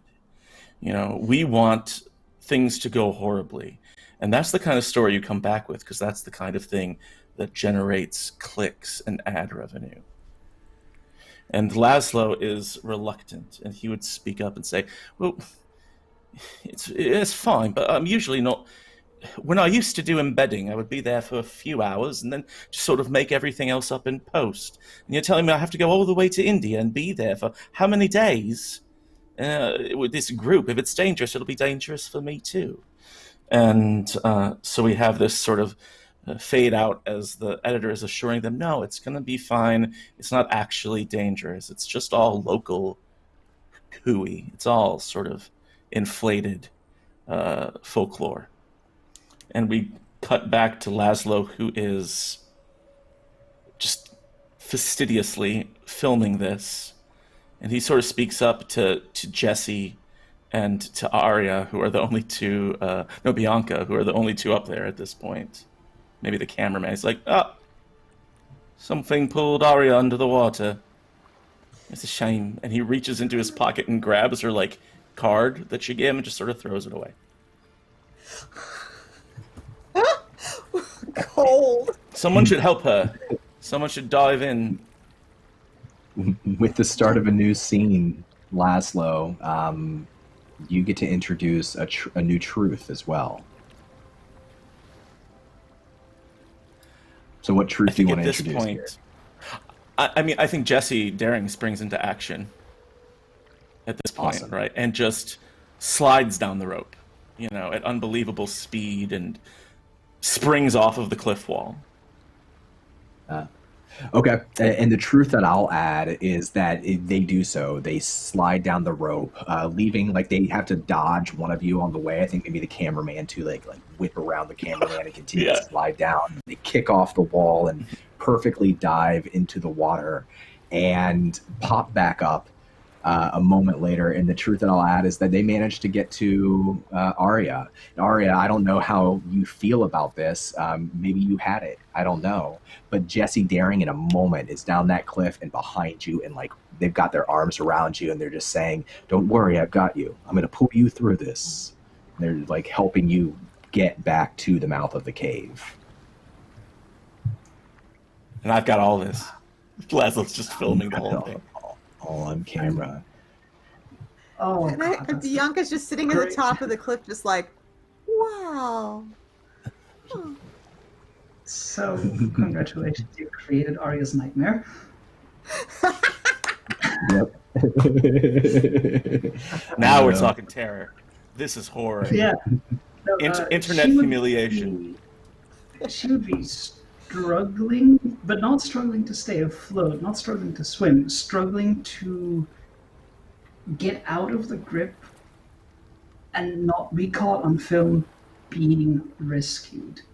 Turning to Jesse and just saying, I got this, just let me go, just let me do it myself.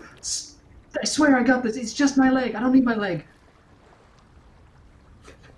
Roll me just a normal cool roll, and then we'll go back to the top of the cliff and bring everyone else down.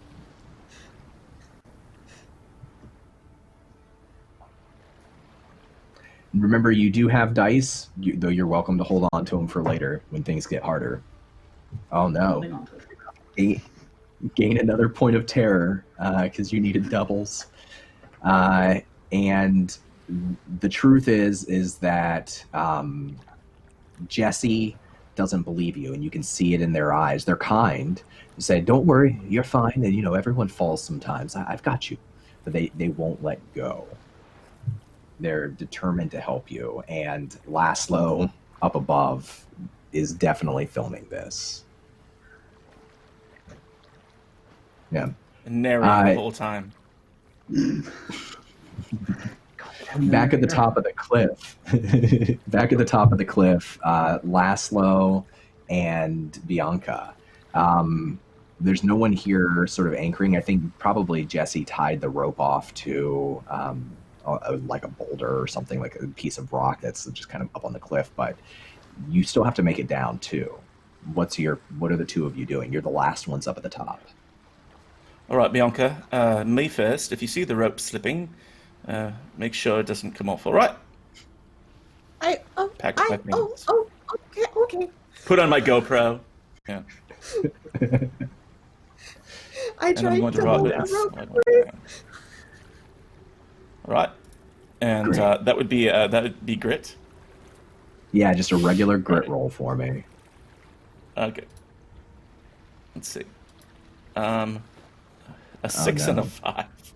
Oh no. So gain a Not the point of toughest. terror. You make it a little further than halfway down this rope and sort of swaying back and forth, and the wind picks up as it does, and it's actually like pushing you back and forward. You can feel your stomach starting to drop out a little bit because this is a nice little fall. And the truth that I'll introduce isn't for you, it's for Bianca. Bianca, the whatever like boulder that Jesse tied the rope off to, it begins to break and pull away, and now it's pulling towards the cliff edge, and all of a sudden Laszlo's dropping suddenly. You've got the rope. What do you do? Bianca, save me! I'm not very good at saving people. I put all my weight onto the rope and try desperately to keep it in place. This was not supposed to be my role in this group. Roll me a desperate grit roll. Okay, so that would be rolling 0. You never roll less than 1. You always roll at least 1. And this is going so well. 1 point of terror. 1 point of terror that you'll gain. And the truth that I'll introduce is that you do manage to like hold on to the rope and not let it fall over. You don't tumble over yourself, though, like your legs are over the edge and like you're pulling as hard as you can and you're slowly slipping. But Laszlo, just the constant like twerk and drop and twerk and drop, you're not able to hang on. And you're 2/3 down the rope, like you're making your way down before you finally lose your grip and you go flying into the water. Arya, you see Laszlo go into the pool to your left and begin to wash out. Like the rip current is pulling him back as he falls. Sorry about that. Stupid. He's cursing. He's saying mean things about her. Well, I mean, that's rude. This is not my job. I didn't know. Well, okay, you're very upset. Then he remembers what Jesse said and swims parallel with the shore. He swims to the side. Okay. All right. Yeah. So I'm not going to make you roll for that because you followed Jesse's instructions and Jesse instructed you right. But it's going to take you some time to kind of get all the way out of the current. In the meantime, Bianca, what's your plan now to get down? Everybody else has made it down, and we'll check in on a Kaloum here in a second because they're like actually inside the cave, I think.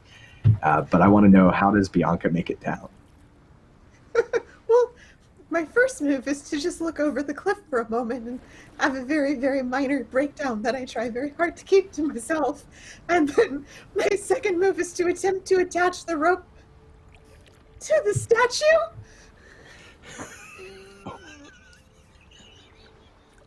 And then climb down from there.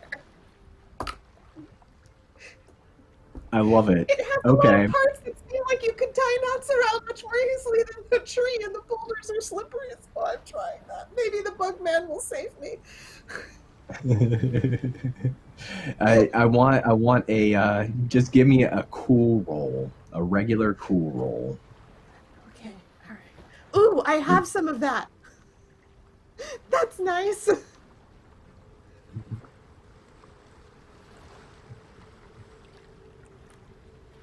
There's a 6. You get one more. You get one more die too. This is just a normal roll. Okay. You'll gain one more point of terror, and it's not that you do get down. The rope holds. You tied it tight enough, and the statue doesn't budge. It doesn't break. But the truth that I'll introduce is that there's this nagging feeling. There's this sort of thought that flickers in the back of your head as you're descending the rope to join the rest of the group that you shouldn't have disturbed that statue. You shouldn't have tied a rope to it. You shouldn't have used it to your own ends. That thought just kind of tickles you all the way down the rope until you get into the pool with everyone else. And Jesse, in the meantime, is down there making sure, goes out and helps Laszlo after Laszlo swims to the side, helps Laszlo back. The cameraman gets down. He's standing on rocky ledge. There's an open cliff, like an open cave mouth in front of you. It goes deeper into the cave. There's a little bit of a few rays of light trickling down from somewhere up above that you can see crisscrossing in the cave ahead of you, but it's pretty dark in there. As you all kind of gather around, I want to go to Clovis. Clovis, you were actually entering the cave first, right? That was your intention. Yeah, I did. I think he managed to get to... Yeah, go ahead. Sorry.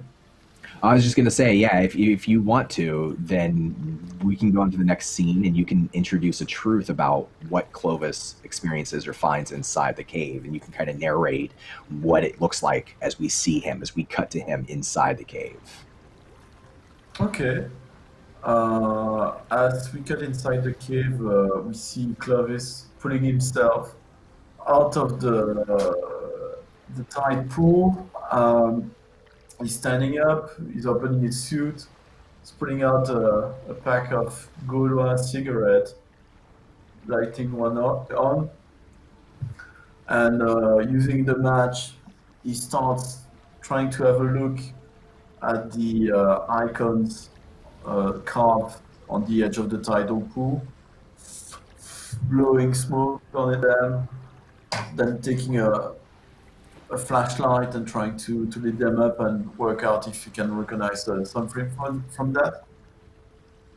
And then he noticed maybe something interesting and just finishes his cigarette and throws it in the most disrespectful way right into the pool.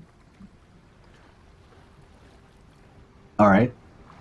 And the truth that I'll add to this is that, you're sort of checking out the walls and looking for inscriptions. You can see that this cave, it goes deeper in, and you're kind of off on the side, so you're out of the real rip current. You're kind of in waist deep water, let's say, and you can see some tunnels further back that go further into this structure wherever this leads. But the truth that I'll introduce is that exactly 2 seconds after you throw that cigarette into the water and it sizzles, you see a dark shape, a large dark shape moving through the water. And you can see a couple of bubbles bubble up to the top of the surface. And the rest of your party, they're just outside the cave. You're kind of alone for the moment.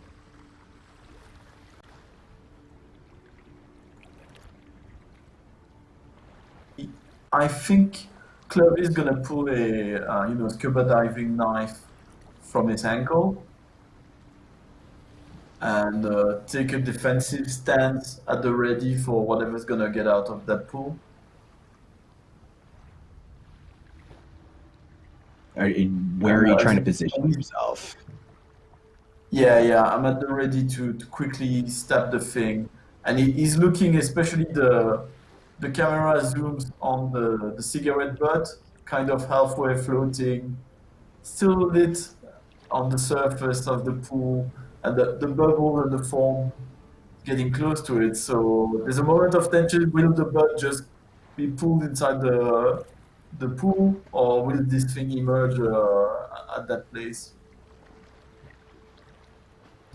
And your question's answered a couple of moments later as this dark shape moves towards you, kind of swimming in the water, and you see a second dark shape coming from your other side too.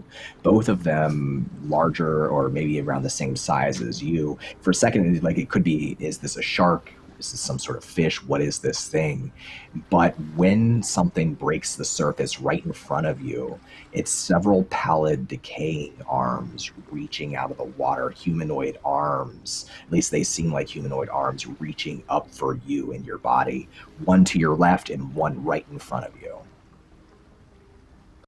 I think Clovis did not expect that. So he's being pulled, but instead of having time to hit at the arms, instead he only has time to stick his knife between two rocks and hold on to it while he's being pulled by the thing, and he's kicking them with his legs, trying to free his legs from them. Okay. Roll me a desperate grit roll. No. So whatever your current grit is. We haven't advanced the clock yet, but we're about to. So this is one of our last rolls, So probably before I started with 2 grit and I failed 1 grit. Do I still have 2 grits? You still have 2 grit, yeah. Okay, and I just roll the 2 grits, then I don't have the next one. Mm-hmm. Yeah. Okay. Oof. So I don't have double, but I do have the.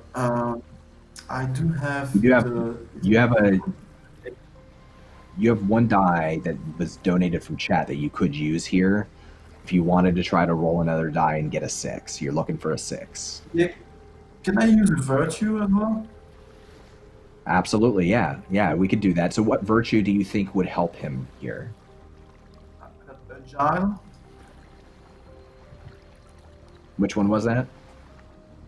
Agile. Yeah, absolutely. So I would say, like, if you want to use agile, you can describe how he uses his agility, and instead of using grit, you can roll me quickness instead. Oh.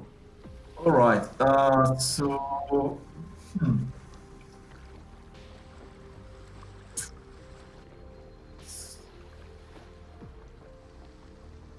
So he's gonna roll on his back while holding still the handle of his knife with one of his hands.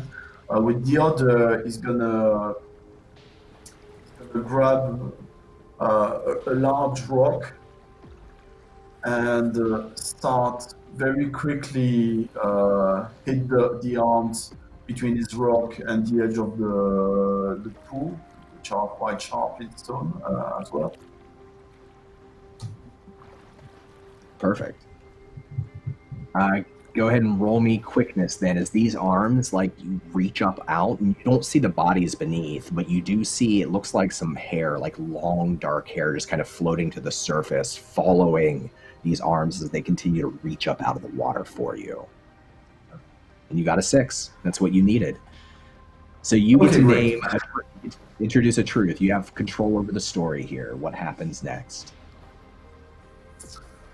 I think the truth is that those things are attracted by light.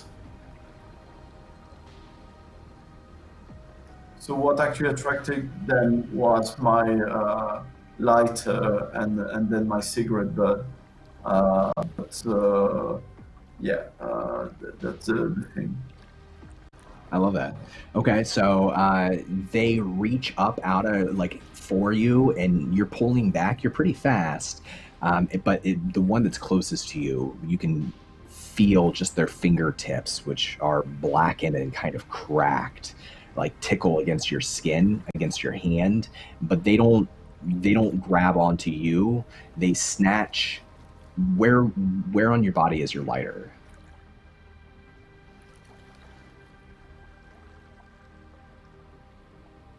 Shirt pocket.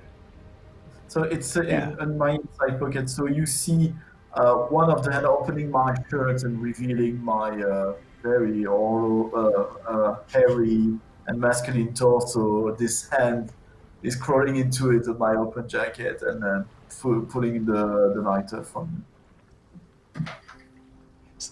So they, like, reach into your jacket, they grab the lighter. You don't see their face, just the hair floating on top of the water, and their arms reaching out, and snatches the lighter away from you and sinks with a little bit of a splash back into the water. The hair kind of floats away from you, both sets of hair, and then slowly descends beneath the surface and disappears. And I think at that point, Jesse Daring comes into the cave, maybe leading the rest of the crew.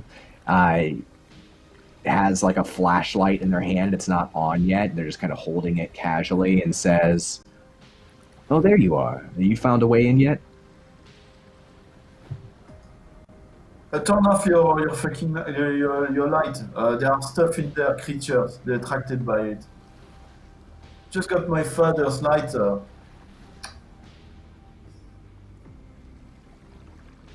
Do we have? Did we bring night vision goggles or stuff like that we could use, Jesse? Or did you have the budget for that in the end? Let's go. Did you get the budget for the night goggles? We cannot use flashlights in here. Not with those things. I have some night vision on some of my equipment, but right now I'm more interested in seeing your descent into madness as you talk about people stealing your lighter. I'm just gonna film this. I'll just keep going. Keep going. Fish don't usually steal objects like that. It must have fallen out of your pocket. I agree.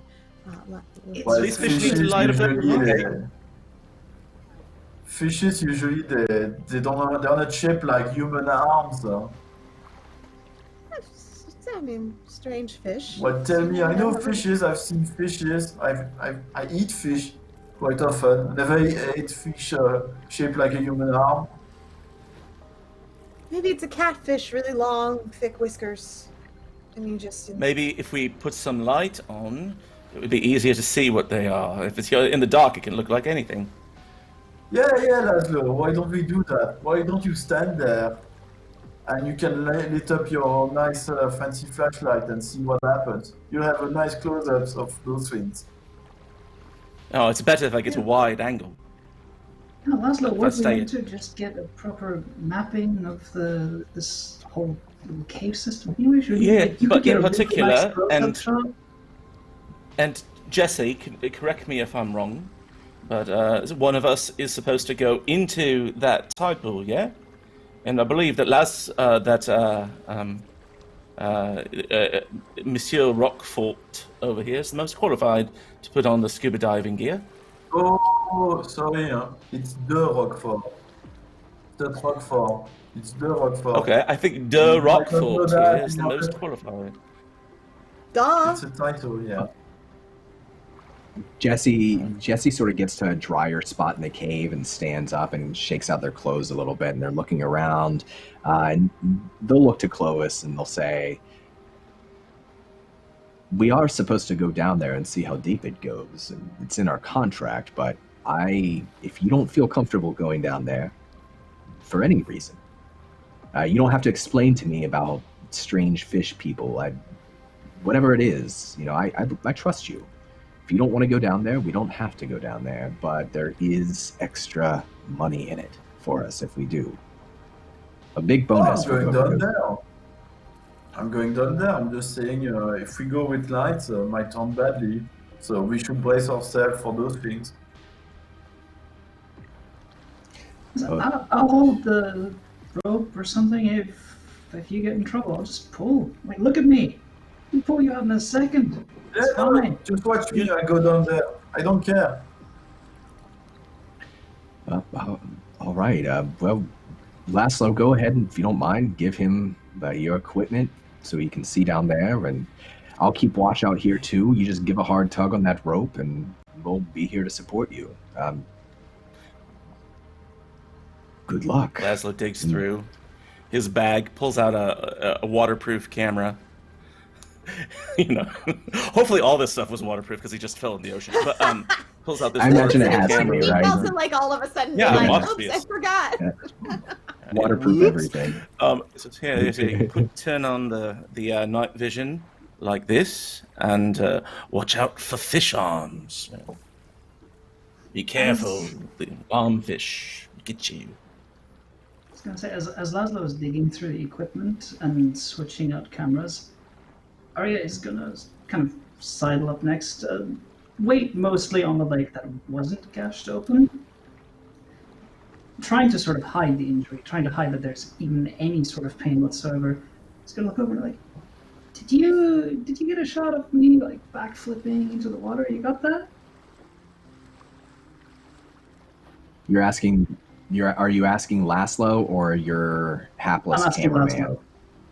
Okay. Sorry, what was the question again? Did you get a Can you shot of me repeat backflipping down off the cliff? Oh, you look great. It was fabulous. Can you show that to me? I want to see what it looked like. Just like, while they're diving. Just put it on the screen of your camera. I'll just look at it there. You don't. Yeah, fine. Yeah. Hand it over, and first let me cue it up, and I put it like right into that right little, that section where you're diving in. Show it to you. It was hilarious. Thanks. And Arya is going to attempt to just, in some way that is not quite obvious, just destroy the camera. Ooh, okay. She doesn't know how to delete this on it quickly. Like, this isn't her equipment. This isn't like her quick iPhone swipe, delete everything. This is a little more complicated stuff, I imagine. So she's gonna just like maybe accidentally drop it down into the pool. Do you want me to make a roll for that, Don? Or I think I might make Laszlo make a roll, actually. Yeah. So Laszlo, are you watching as they're going through your camera? Like a hawk. So, I mean, like a hawk. This is everything to him, right? His what he's collected. Yeah, so Laszlo, the camera. Yeah, go ahead and describe how you accidentally try to drop the camera. So as it's playing, Arya's gonna watch it once and then just like rewind right back to the start of right before that heroic dive. Take one hand off the camera, and then go like, this is the best shot, and in pointing to it is essentially just going to punch it out of her own hand into the water. Hopefully breaking the camera with the punch, and if that doesn't do it, then at least, cracking it enough for water to get in. How's Laszlo respond as it starts to fall? So Laszlo's just watching this carefully, and as he's trying to detect her movements, I don't know if that's an empathy roll or just like trying to figure out like her body language. Is she doing something sketchy? But after it starts to fall, he would try to grab it out of the air. He's trying to like predict it because he feels like she's up to something. So I'm going to ask for a quickness for you to catch it, but if you think that you have a virtue you could use that might allow you to change it to another trait instead, I would allow that. Mm-hmm. So Laszlo has a virtue called Insightful, which is that he's not great at empathizing with people, but he's good at reading people, mostly for his own gain. And so I would prefer to use maybe even cool to sort of like casually grab it out of the air. Sure. Yeah. And I will say that we have now advanced the clock. So we now all have one less die that we're rolling in our pool. You can never roll less than one die for a normal or for a desperate roll, or 2 die for a normal roll. So you can't go below that. But so you can go ahead and roll me. Still what? Yeah, that's still 5d6 for me. And then I'm going to use one of my crits to make it 6d6. All right. You're rolling the maximum number. That's a bunch of matches there.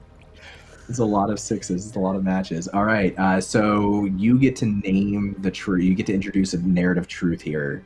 Anything you want could be involving the camper, could be something else. Sure. I think that Laszlo expects this. He sort of sees it coming. And so when she goes to punch it, his hand just already sort of darts out and grabs it. But when he does, he's leaning in uncomfortably close to her. And so it looks at her, and you can smell something on his breath. It's sour. Like maybe he hasn't been brushing his teeth or had some Indian food that is lingering there, and he just sort of leans in close, really close to her, and he says, "Careful. You're quite the clumsy one, aren't you? You wouldn't want anything to happen." And then he just sort of backs away. Puts the camera away. Just leans against the wall, watching her.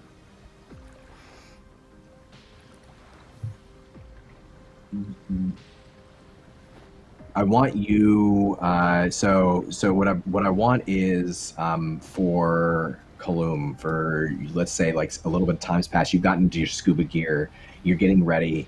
Describe your preparation as this conversation's happening. I want to know what's Kalum doing to prepare to dive, and then I want to check in on Bianca too. There are tunnels that go further into the caves. You have like a little rocky ledge that kind of is just above the water that you can stand on, and otherwise the water's about waist deep here.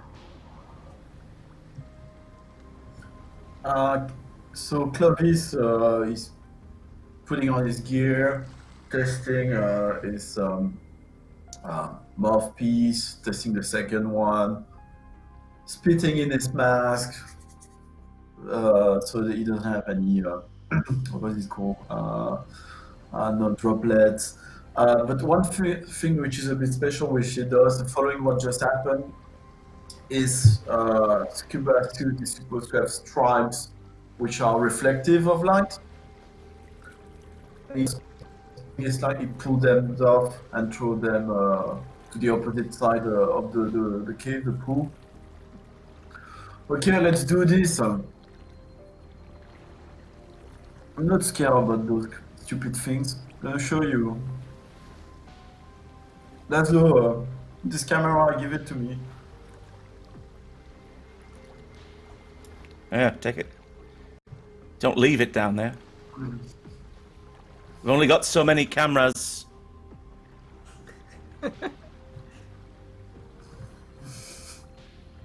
All right. don't So worry, as you. Mhm. So sorry, as you're getting ready, I just want to check in. Oh, sorry. I just want to check in real quick on Bianca. I want to see what Bianca's doing during this as well. Well, first of all, when Clovis throws the scraps of fabric onto the ground, Bianca scrambles to pick it up and put it in a bag. We're not leaving any litter behind here on this site and this excavation. Very unprofessional. And then just very, diplomatically tries to help Jesse tie that rope somewhere perhaps a little bit more reliable than where he tied the rope up at the top of the cliff. And just, sort of tries to distract him from the fact that she's doing that by just being like, you could have done this yourself. It's so kind of you to just let him have a little bit of the glory and go do the diving. Oh, let's put the rope here. Do you think? Okay, I'm going to help you tie it. Oh, thank you. Yeah, and you could see Jesse just didn't even bother checking the stalactite that they were starting to tie this rope to, and they just randomly reached out and started to tie. Oh yeah, that is better. Thank you. No, that's how. You're welcome. I know you're great at this. I just, it's my small contribution. And you would have been fine down there in the water yourself. I'm sure. Oh, of course, yeah. So I'm excited to see what he comes back with, and hopefully the fish person story is either verified or just he ate some bad food last night. He kind of looks over to check out Clovis as he's getting ready. I do want to say, everybody, as we've advanced the clock, you do gain 1 point of terror as well, just from the clock advancing. And I think as we're sort of getting ready to go into the next scene, now's a good time. I just want to check in and see where everybody's terror is at. So, Bianca, how much terror do you have right now? I'll give the number and I'll explain how it manifests behaviorally. Bianca's at 3, and tries to make a joke with Jesse about, can you even imagine just a fish with 2 big human arms coming out of it? It's just so ridiculous. There's nothing in there at all, I'm sure. Well, I did see one time, and Jesse sort of just throws it out casually, an alien creature made entirely of color everywhere, reaching up for the sky. There's some strange things out there. There's a little bit of a crack in Jesse's demeanor, and their confidence, just a little bit of a crack. And they start to eye the surface warily. You get the sense that maybe although they're generally trying to play casual, that when somebody says that there's a fish creature, there's something weird going on, maybe Jesse's tendency is to believe them. And seeing their reaction, Bianca's evident terror that she's trying very badly to cover up with humor just puts up just a little bit. Good. Cool. What about Arya? Arya, how much terror do you have right now? I have 4 terror. Okay. Cool. I like it. Did you? And you also gain 1 from the clock advancing. Did you mark that as well? I forgot. So I'm at 5. So 5. Oh, even better. All right. Halfway there. Justin, how are you doing on terror? Laszlo with the hour change is at 2. So it's still sort of at the level where it's manifesting not paranoia, but definitely distrust in people around him, and he's bristling a little bit. And so he's being very defensive. Cool. And then what about Kaloum? How is Clovis doing for terror? He's got 2, including the one you just got from the clock. Mm-hmm. I think he's getting a bit angry, and I think it's gonna push him to be a bit even more reckless. He could snap to people, and at the same time he wants to prove himself. So he's gonna do more and more things, throwing himself in front of danger. Perfect. Then let's start with Clovis then. You dive, once you're ready, beneath the surface of the water, and your sort of side mission, you're going to get a big bonus if you can find the bottom and bring back any evidence of what actually lies down there, because the word is that no one who's ever gone in to this area of the cave has ever been able to find the bottom of this pool. That there's a drop off in the center. You can move around and it's waist high, but in the center there's a deep drop, and nobody's ever been able to get to the bottom of it. Is Clovis very experienced when it comes to swimming and specifically underwater spelunking?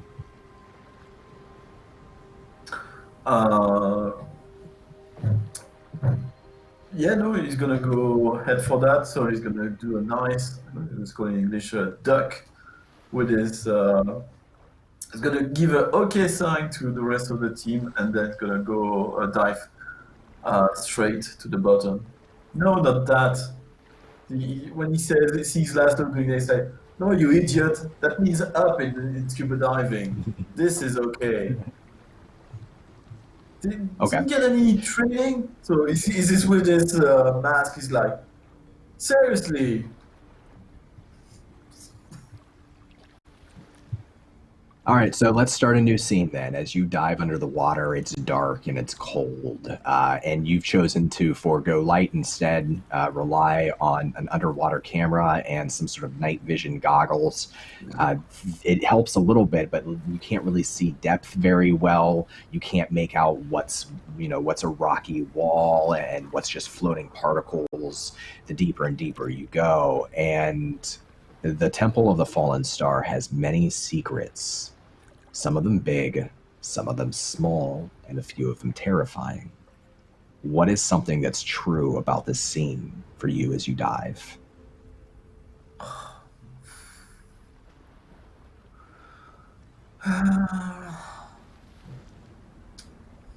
Something that is true.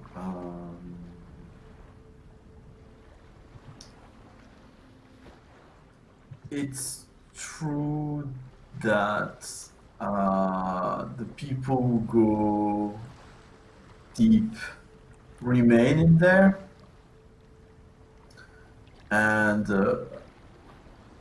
what's gonna happen is that on the polish, some of the stones are more smoother than others, and when Clovis gets close to them and points the camera at them, briefly it sort of disappears from the shot as soon as it appeared. This kind of like almost photographic imprint of the image of faces of people who Clovis would suspect would be people who have been in there. But it's like just a reflection, like it's been printed on the polished stone, but except when he remains to look closer to them, he cannot see them. You can only see them for a glimpse of a moment. But there's something at the same time very physical and optical, and at the same time something very ghostly and phantomatic to these. You go deeper and deeper with those images appearing in the camera, and sometimes at the edge of your night vision, you see the faces, and it's strange. And the truth that I'll add is that some of them look like they've been there and they've rotted long ago, like old bodies that are just deep underground. But some of them look fresh, and they look at you with open eyes. There's emotion, sometimes a plea, sometimes it's accusatory, but different emotions and different intentions on each of them. But you continue to... The most disturbing one are the ones smiling or even laughing. You go deeper and deeper, and they're not reaching out for you. They're just looking at you. They're just swimming, floating in the water. And for a second, you hit something beneath you, and it kind of forces your camera. The camera goes up and shoots up towards the up above where you came from. and you can see in the little window of the camera that whatever light there is up at the surface, it's so far up that you can't see it anymore. And you can feel for a moment just that slight palpitation, that slight thump, thump, thump, thump, thump, thump of your heart starting to pick up as you realize that you're not sure how deep you've swam, and it's still, you don't know how much further it goes down. And I need you to roll me a cool check.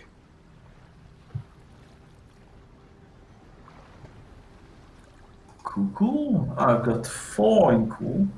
So do we have a bonus dice for that, or I mean, as part of, is it a normal? Yeah. 5? So you'll roll, if you have 4 in that trait, you'll roll 4 dice, because we've subtracted 1 die from our poll. And you got doubles. You got 2 5s. So you get to introduce another truth here, and you have control of the story.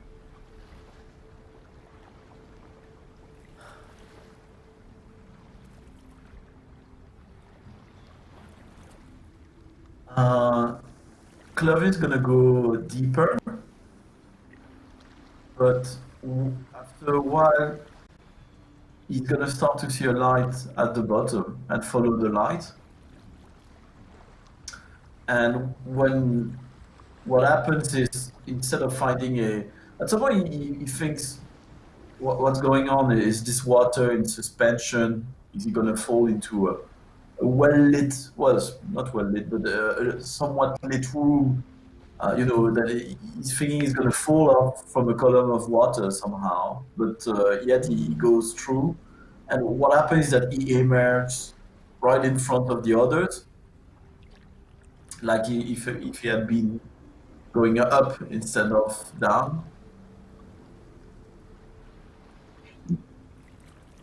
You see the surface, you think you're swimming down, but you're swimming up somehow, turned around, and you start to emerge from the surface, and it's just your eyes that come up from the surface of the water. The others don't see you yet up here, but you see them, and then you feel cold hands on your legs, on the back of your shirt, on the back of your scuba gear, on the tank, pulling you back down. Your nose, like all that's above is the goggles, like your nose and everything is still below, and you're starting to be pulled back down.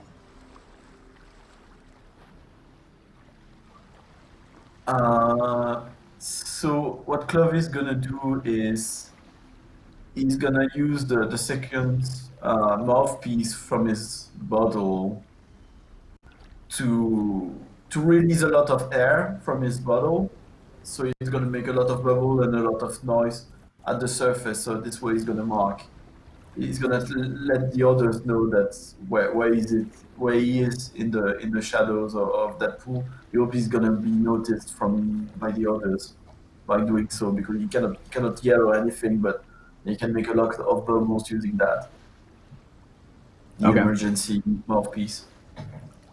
Yeah, absolutely. And so everyone else, you can hear this sound from the pole, and at the same time for Clovis, as you're doing so and you're being pulled down and you're making this noise to inform Jesse and the others that you're there, something's happening, the camera in your hand slips and it begins to sink into the pole behind you. And you have to make a choice whether to fight your way to the top, or to grab that camera. And you know that with the footage that you've got, that this is a significant find. You don't know what it means, but you know it's significant. You know that there's money here, that there's value in this. But if you lose that camera, then you have nothing to show for it. What do you do? I think Clovis is gonna hold tight to the camera. I don't know how it plays in terms of rules, but he's got the flow KAHLESS. So I'm trying to translate correctly, but yeah, he doesn't care. He's just gonna hold on to that. It matters more than its safety right now. Okay. So roll me desperate quickness. You try to get that camera before it sinks out of your grasp. All Bianca right. may be making it worse, just putting it out there. Cool. Yeah, She's I'm about to check in on all trying you. to pull him up. The other way. Yes, I love it. Yeah, so you're trying to go down and the rope is pulling you up at the same time and you're stretching for that thing and these arms are on your arm, they're on your legs. You're being pulled in all directions as you reach for this camera. So I got 4 in quickness. Does that mean I rolled 3 because it's desperate? Yeah, that's exactly right. You'll roll 3 dice. Would you have extra dice? Use But your I extras. You You do have Double extra 2. dice. Oh, you need a 6. Uh, You want a 6. need a 6. I'm gonna roll that extra die now, if it's okay. Okay. You have up to 3 of them. You can roll as many as you want. I'm gonna roll 2. Okay. People in the chat for the extra die. Yeah, thank you. Thank you, Chad. Oh. You're going to need them by the end. Oh, no. Oh, it's not enough. Okay, so you are going to gain 4 points of terror. And the truth that I'll introduce is that you manage to fight hard enough that you pull the rope off of the rock that it's tied to. It slides off of it, and you pull down and you get the camera. You have it. You have it, Clovis. But you're untied now, and you feel arms wrap around your waist, around your neck, around the face mask. 2 hands, maybe the same hands with those gnarled fingertips, those black and cracked fingertips, are covering your face mask of your scuba suit, and they're all pulling you down at the same time, and you can't, like, there's no way you can fight against all of them, and you're untied at this point. You're sinking deeper and deeper and deeper, uncertain as to if anybody is going to be able to save you. But this is where we do a scene cut. This is where we do a scene cut. And you get to choose. You get to choose who to give the spotlight to. They're going to get an award-winning moment and motivation. So I think you could choose either Diane or Jen. I will go for Diane. Okay. And we'll catch up on Jen here in a moment too, because they're the one with the rope as well. Okay, so Diane, this is, you gain motivation. So mark that on your character sheet, and this is your award-winning moment. This could be a flashback. This could be an internal thing that's happening with your character, thoughts, emotions. This could be a monologue, whatever you want it to be. But this is your award-winning moment. Okay. Arya is very frazzled at this point. She's had the moment of, you know, when doing pull-ups on the stat, she was like, yeah, this is going to be awesome to show off. That got ruined. Had the moment to show off by diving in and just proving herself against that current. Ruined. Both captured on camera. Whatever she set out to do here, which is prove to herself and the world how awesome and great she is, if all of that gets shown, it's going nowhere. And now, well, now they're in this cave. Now there's talk of arms with fish, or fish with arms, that way around. And hair and grabbing, and she's only half focused on anything at the moment. She's helping Bianca with the rope, you know, in case something happens, pulling up, and her mind is mostly on how to either prevent that footage from getting out, or to do something so awesome, so badass, that nobody will care about any of the rest. Just, that's the only thing on her mind, and she's already in her head imagining all the ways of, like, maybe hoping for like a cave-in, hoping for the most terrible, disastrous things to happen, because that might be a chance to shine. Maybe Jesse gets knocked out by a rock slide. Maybe Laszlo gets trapped underwater. Maybe Bianca tries to hug a statue and it stabs her in the gut or something, but just something disastrous happen. That's what she wants right now. She wants bad things to happen so that she can prove her greatness. And with a cut to you, you get to introduce a truth about this scene.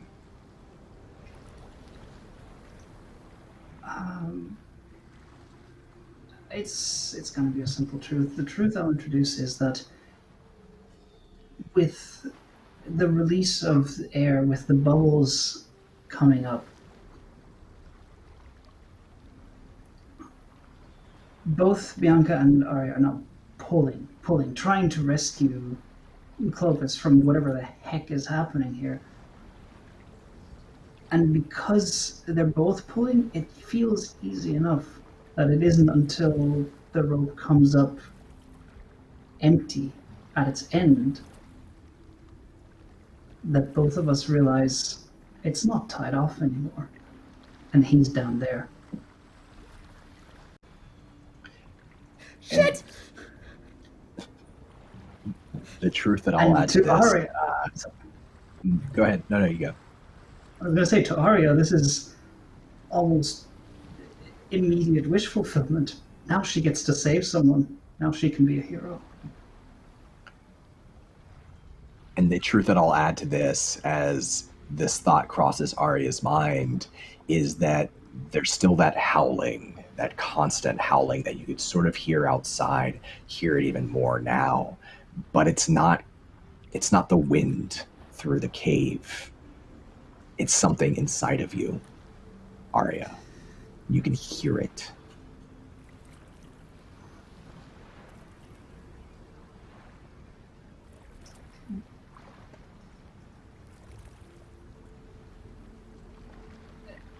Just immediately, she's going to turn to Bianca, hold up that little stubby end of rope and go, "Shh. Why didn't you tell me?" Not good, not good. This is not good. This is really not good. This is not, this is not, it's the statue's fault. And it's my fault because of the statue, and it's really not good. Shh. Okay. We got this. Laszlo, stop fucking filming for a second and do something useful. It's important. His family would want to know how he died. He's not gonna die. He's not gonna die. That's a good point. And he's gonna turn to Jesse now and say, Jesse, together, right? Together, we can do it. Absolutely. I got you. And they dive into the water. Just no hesitation at all. No scuba gear. Just they dive in. Arya's gonna follow. All right. And so the two of you dive into the water. You don't have any, do you have any source of light or anything like that?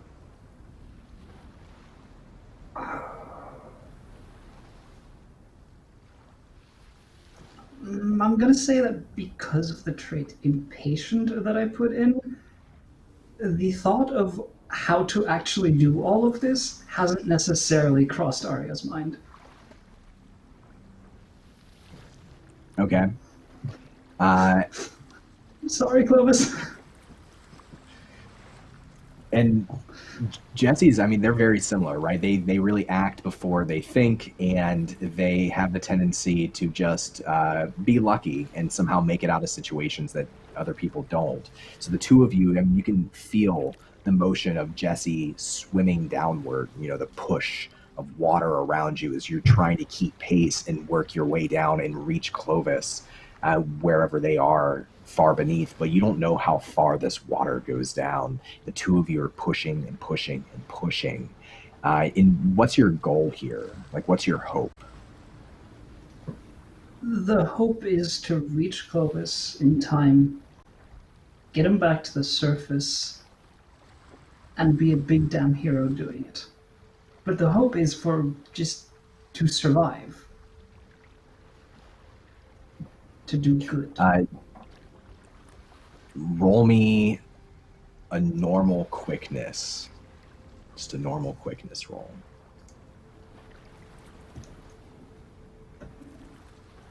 Would it be at all possible to call the endurant virtue into play here? Absolutely. Because right now, this for Arya, this isn't about, like, upon realizing there's no light, it's not about speed. It's just about making it long enough to grab Clovis and get back up. And hopefully, if there are weird fish with arms, being strong enough to get out of their grip. Okay. So roll me as you swim deeper and deeper. You can't see anything. You don't have light. There's a couple of times where you brush against something slimy or something strange. You're not sure what it is in the dark, but you're continuing to swim deeper, pacing yourself, trying to make sure you hold your breath and have enough energy to get down and then know when to come back up. Regular grit roll. Okay.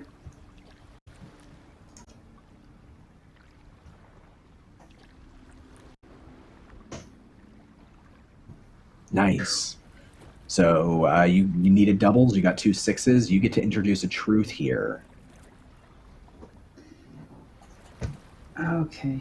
The truth, I'll say, and for once I'm going to make it something you can't stab me in the back with later, I hope,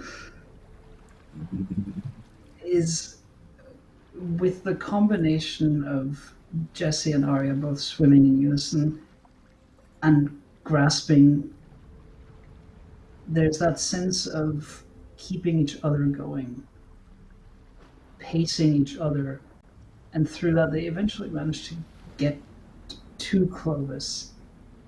And Clovis, you feel arms, normal human arms, one each under your shoulders, hook in and start lifting you back up to the surface.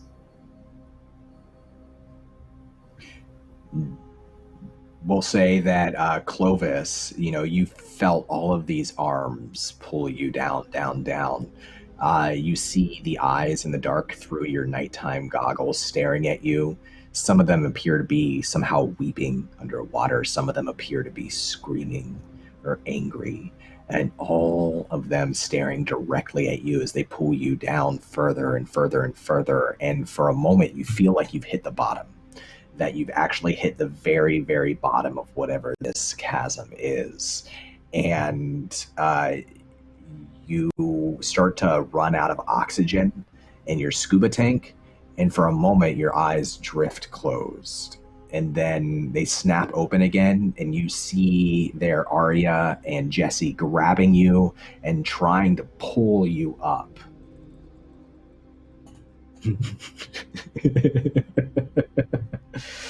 And Production value is amazing. It's so good. Special effects. Special effects. It's like I'm right there. Yeah. I'm here just to support stereotypes about French and miming, so that's all. You have the camera, Clovis. You have the camera. They're pulling you up. You're down there. You don't see any of these beings around you. But the three of you are starting to rise and swim. You don't know how far you have to go, but this is a long time to hold your breath for Arya and for Jesse. And Clovis, you're starting to run low on oxygen. You know what that feels like. Like you're starting to get a little dizzy, so it's harder to focus. But what I'm going to call this, if the goal here is just to get back with the three of you back out of the water, I'm going to call this, for Arya here, a desperate quickness roll. And Oh boy. what's Clovis's quickness? 4. So I'll allow you to help This is called Working Together, Clovis. You can permanently reduce your quickness by 1 until the end of the session to give Arya an extra dice to help them out with this roll. Let's do that, yeah. Okay. So that gives you an extra die, and Arya, you have the choice to get help from Jesse here. If you want to use help from your pulp hero, you can get 1 more extra die. On the downside, if you fail the roll, then Jesse is removed from the story for an indeterminate period of time. I am gonna use the dice that were gifted to us by a lovely chat. Yes. Partly to get rid of them, partly because I'm the only die. We don't need any more extra dice here. Yeah. So how many dice are you going to spend? You get 1 extra die from Clovis, and then you have up to 3 more you can spend here. I'm gonna spend 2, keep 1 in reserve, because I would have been down to 1 on my own. So thank you, Callum. So this is going to be 4 dice then that you can roll here.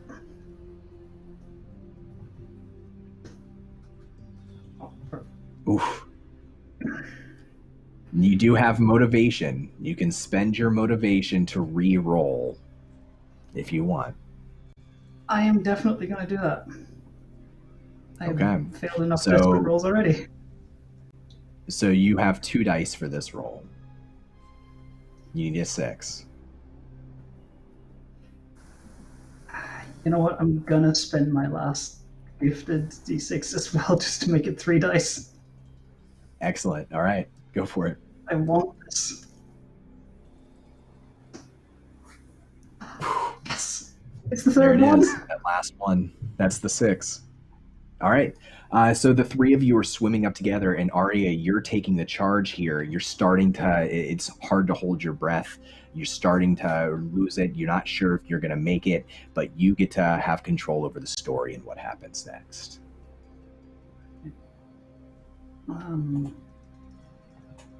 This is, for Arya, this is her make it or break it. Like, if this doesn't work, if this isn't successful, then for all time, forever, she's just a failure. Just another could have been who's gonna get famous on the internet for a stupid backflip or a jump scare. Just another one of those goofs where everyone on Twitter shares it around, everyone on Instagram laughs, not with her, at her. And she doesn't want that. She's desperate not to have that. And all that aside, she's also well aware that someone's life is at stake here. She doesn't want anyone to die on her watch.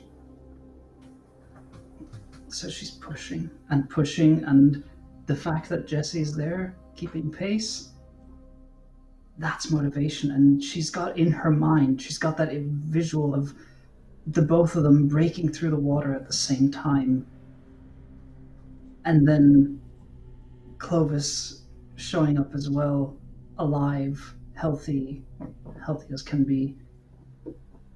She's thinking about that and trying to ignore the howling, trying to ignore the susurrant voice that's still every now and then just whispering. And she's still trying to catch that word, trying to catch what it's saying, blocking it out as much as possible to make this happen, to be a hero for once in her life.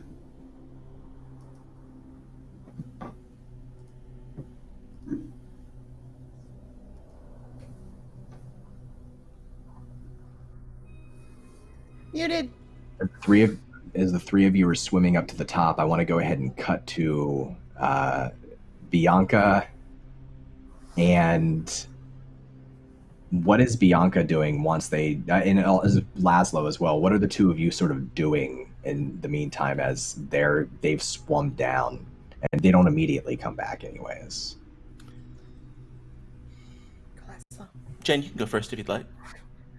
I'm kind of coming up to Laszlo because I don't really want to be alone here in this cavern. So I'm near him, but I'm sort of kneeling over the side of the water, desperately waiting for my companions to come to the surface. I'm just getting a little bit mesmerized looking at my reflection. There's just something about it that just the wheels in my mind start to turn, and it's almost as if I completely forget that my companions are at risk at all. And I'm just out of it at the moment. Laszlo is digging through a bag, and he pulls out some mentholated stuff to put underneath his eyes, and starts to make his eyes water, almost as if he's crying. And he sets up a camera, and he turns to the camera and hits record, and he says, "A number of our group have fallen already, and we mourn their loss. Jesse Daring was a brave hero, and there were also some other people. But what we have learned here will stay with us forever. For Faultline, this is Laszlo Riggs, signing off." And then he turns off the camera, puts it away. He's like, "All right, should we get out of here?" When he says that, Bianca actually reaches her hand out to the water, shaking just a little bit, puts her fingers in the water, looks in and imagines whatever creatures have arms, the fish with arms, or the arms with fish. Or arms with fish. Yes. And says, "Friends, let them go. Please?" You speak down to the water. I said, "Friends, let them go, please." I know, Laszlo did. Oh, I wasn't sure. She doesn't respond at all. She does not respond at all. I thought just my sound went out. No. You stare down at the water. You speak down to the water, and there's a little bit of a ripple there. And it's like you're staring at a reflection, but it's not your reflection anymore. It's a reflection of something you remember from a long time ago. When you were much younger, you can see rippling trees in the water. You can see yourself, a younger you, and you can see a young girl that sort of hung in the back of your mind and your memory for a long time. A mystery from the past, still here with you now. Roll me a desperate empathy roll. All right. Okay, so I get a -1 for desperate and a -1 for being at the point that we're at. Yeah, so I think you'll roll 4 dice here.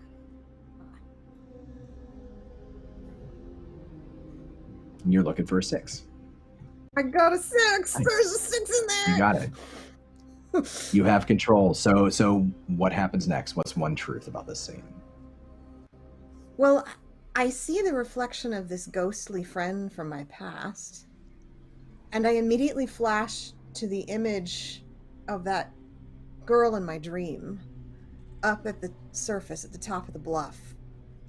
And for the first time, it clicks in my mind that she's the same girl, that I lost her years ago, and she has called me back here to be my friend and to show me all of these other friends that I could have.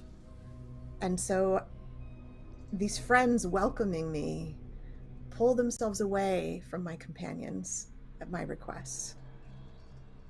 And my heart just feels full for a moment, and I feel less alone than I have ever felt in my life, at least since then.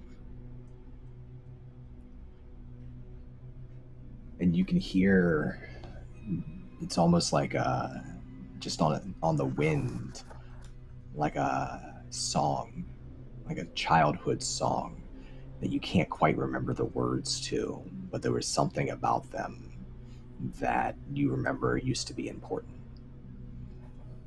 And a moment later, Arya, Jesse explode out of the water simultaneously, and then gasping for air. Although Jesse doesn't gasp, Jesse is much more casual, just kind of like sits down at the rock, and then Clovis too. A few moments later, Clovis comes up in scuba suit, camera soaked, but it's waterproof, like still within his arms. They all leave the water right in front of you. Oh, thank God, thank God. You're all fine. You're all good. All right. And he takes the camera. We saved him. Yeah, we saved him. Knew you could. Bianca mostly directing herself to Jesse. Knew you could. Jesse smiles and leans forward to the edge of the rock and says, it was nothing. But I'm glad we got it taken care of. Now we can start exploring. Nothing for you. Are you all? Oh. Thank you. Yeah, this is all lovely. We better get moving. Oh yes, the tide. Jesse daggers points at out you. the fact that Jesse points out the fact that the water's already risen significantly since you've entered here. That time is passing, and you do have a small window to miss the tide. And they sort of jerk their finger over their shoulder and they say, "Well, I think those tunnels are the only way forward. So, are we ready? Do we need a snack? We don't need a snack." Pops up to their feet. My friends will keep us safe. I mean, I'm sure we'll do fine. Laszlo, did your stupid Yes. camera caught something down there? I'd look at the camera as we're walking, Okay.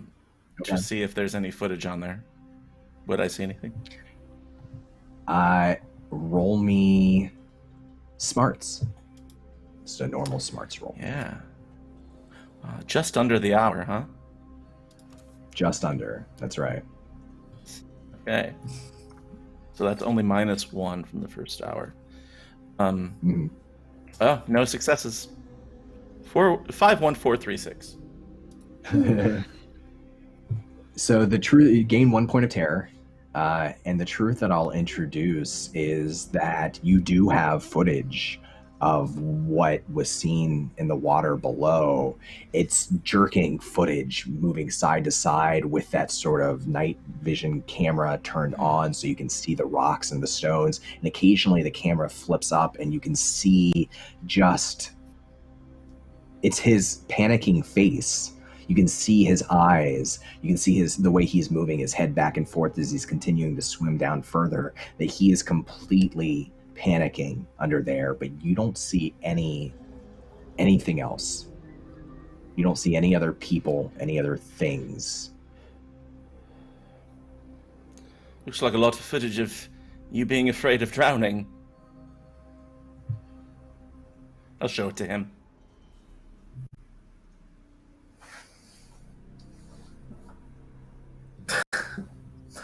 Clovis says, well, clearly that piece of shit is broken, and I throw it in the pond.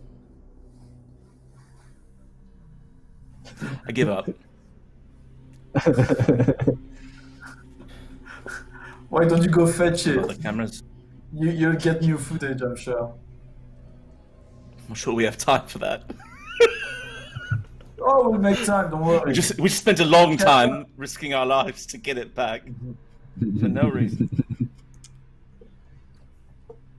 You can see the camera now is like washing down, like the tide is pulling it back away from you as you're all starting to head down this tunnel into whatever comes next. And Jesse's pulled out like a pair of flashlights. One's like one of those they clip to the top of their helmet that they've put on. They've got another one that's just sort of flashing around in opposing directions. And you all continue deeper into these tunnels together. And I want to focus here on... Let's focus on Laszlo. As you kind of march forward, trying to drive to get something. Like, you need something meaningful here, right? So far, all this footage is pretty trash.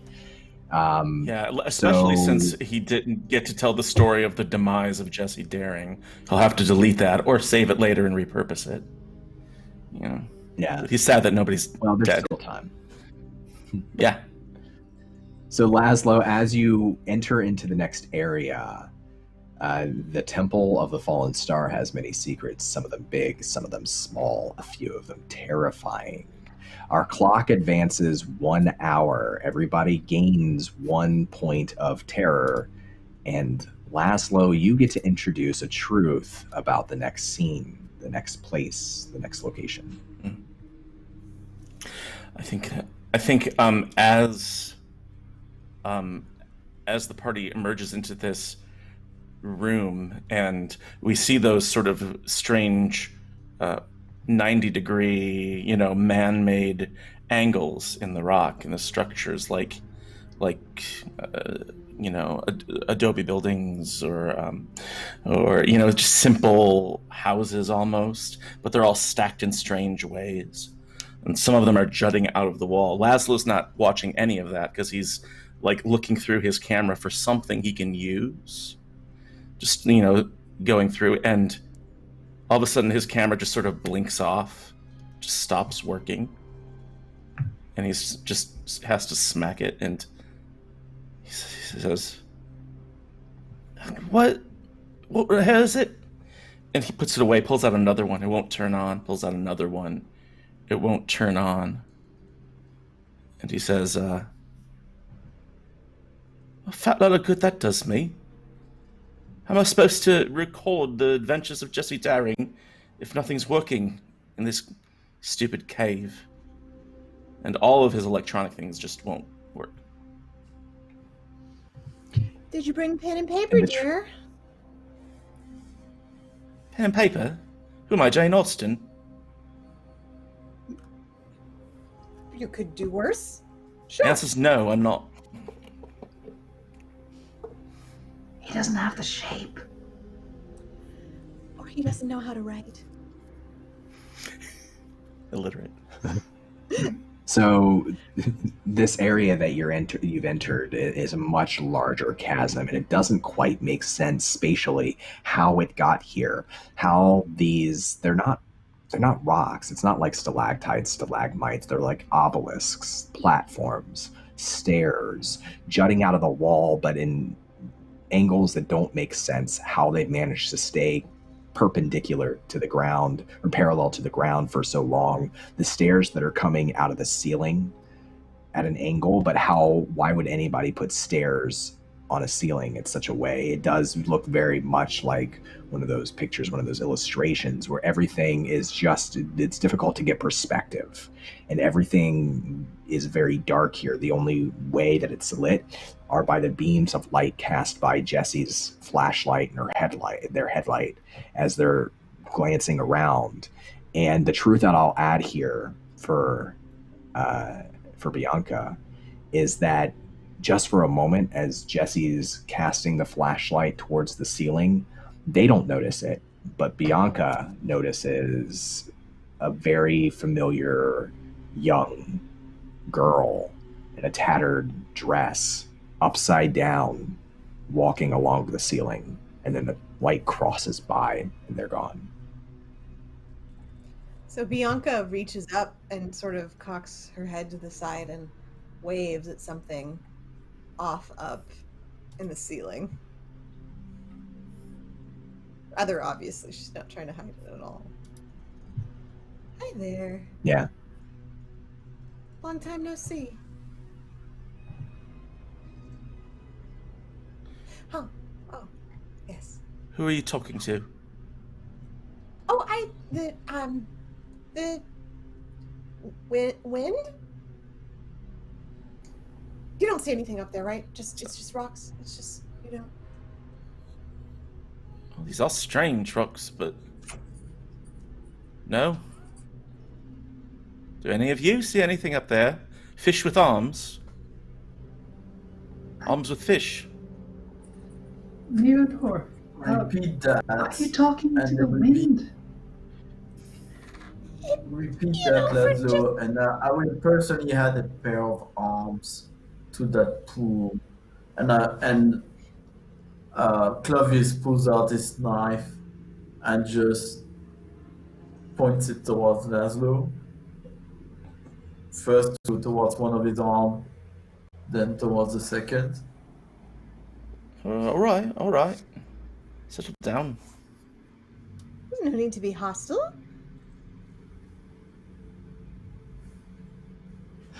Jesse wouldn't kind of wanna be leans without- over to you. Oh, sorry. Go ahead. No, go on. I wouldn't Jesse, wanna go be ahead and without my leans children. over. As Bianca's staring up at the ceiling and speaking up there, kind of cryptically, Jesse just sort of leans over to you, Clovis, and says, "Hey, I believe you. Promise. Just keep Thanks, it together." mate. I will. We'll be done with all of this if it was just the two of us. Not this bunch of amateurs sent by that company.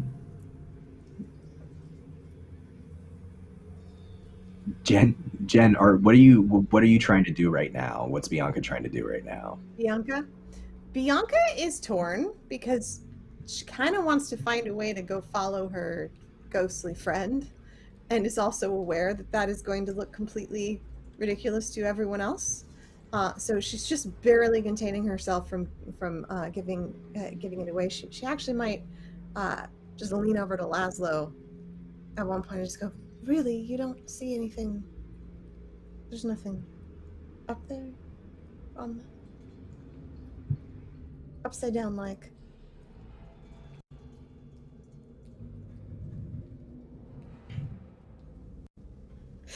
Never mind, pirate ship. How do we get to the pirate ship? Let's go to the pirate ship. I'm sure she'll fall. I mean, I'm sure I'm just seeing things. Pirate ship. Pirate ship. As this is all happening because of what Bianca said about talking to the wind, Arya's just reminded once again of the howling, the little whisper, and is now wondering if Bianca's hearing the same thing. And now it's getting harder and harder to ignore it and shut it out.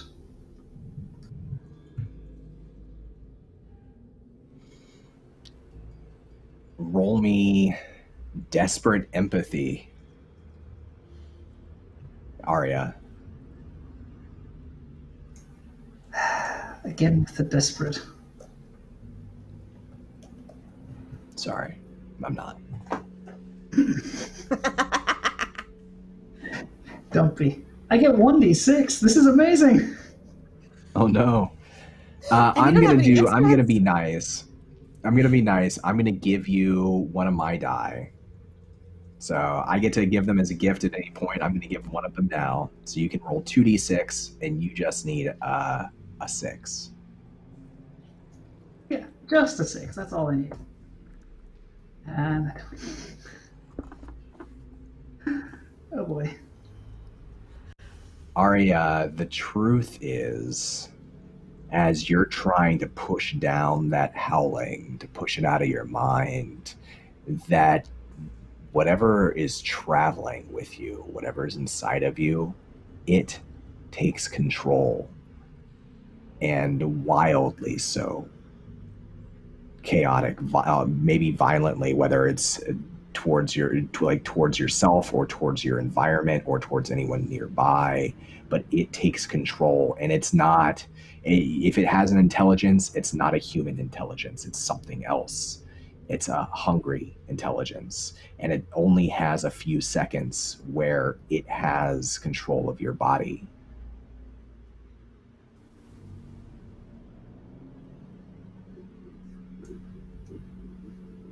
I hate and love this.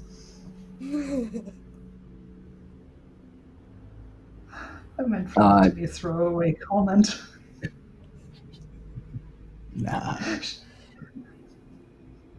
Everyone else would see. The rest of you would see as like there's this conversation between Laszlo and Bianca, and then there's a conversation with Jesse, and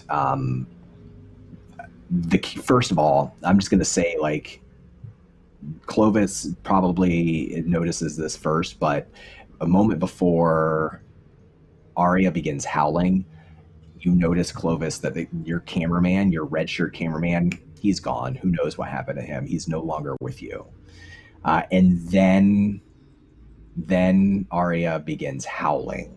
And you can all see that Arya behind you at the back of this group is howling towards the ceiling, thrashing around with their arms, smashing into stone, and starting to rise up out of this. Like, this water here is it's not quite as deep as the water before, but it's still like ankle to knee height at different places.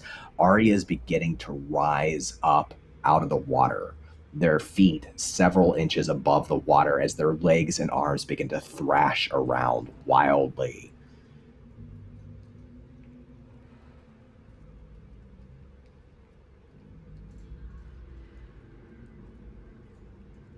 You're all witness to this. Are we just gonna ignore that? Is this fine?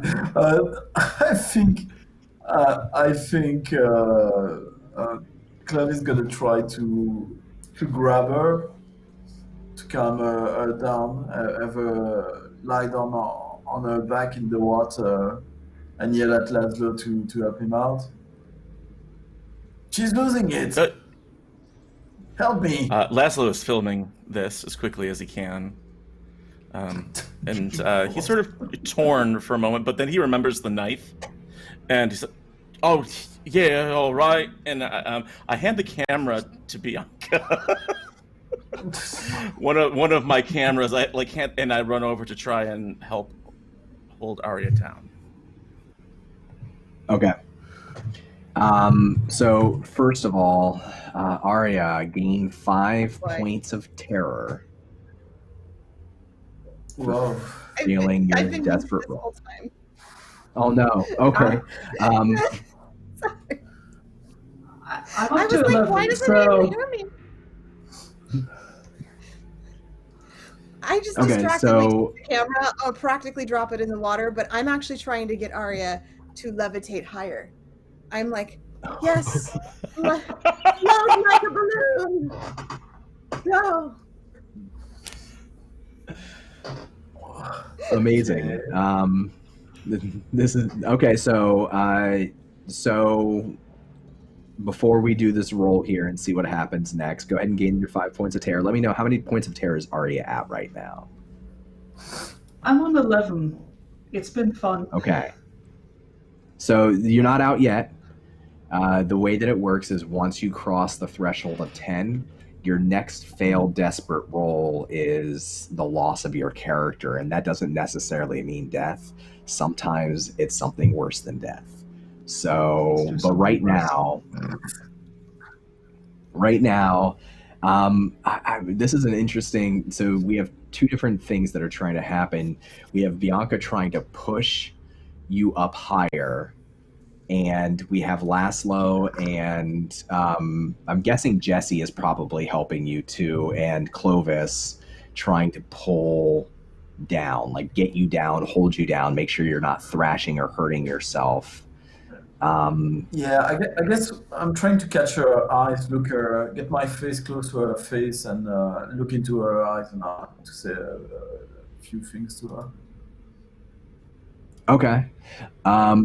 Yeah, let's say that, like, for the moment, we don't know how this is going to end up, but all of you have your hands on Arya, and Arya's thrashing around, and one of the arms smashes into your camera. It doesn't break your camera, Laszlo, but it does smash into one of your cameras, and one of them starts like tearing at her own face. Like, it starts like actually tearing skin away with their fingernails as they're spinning their head around and howling and screaming. But as you pull down to try to get eye to eye, what is it you're trying to say to Arya?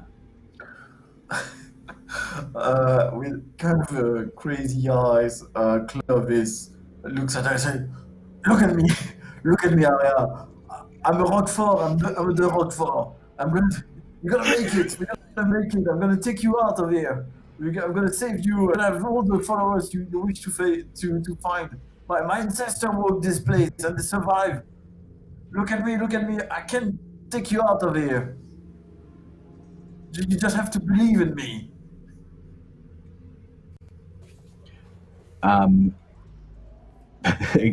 Clovis, roll me a desperate empathy roll, and I will allow you.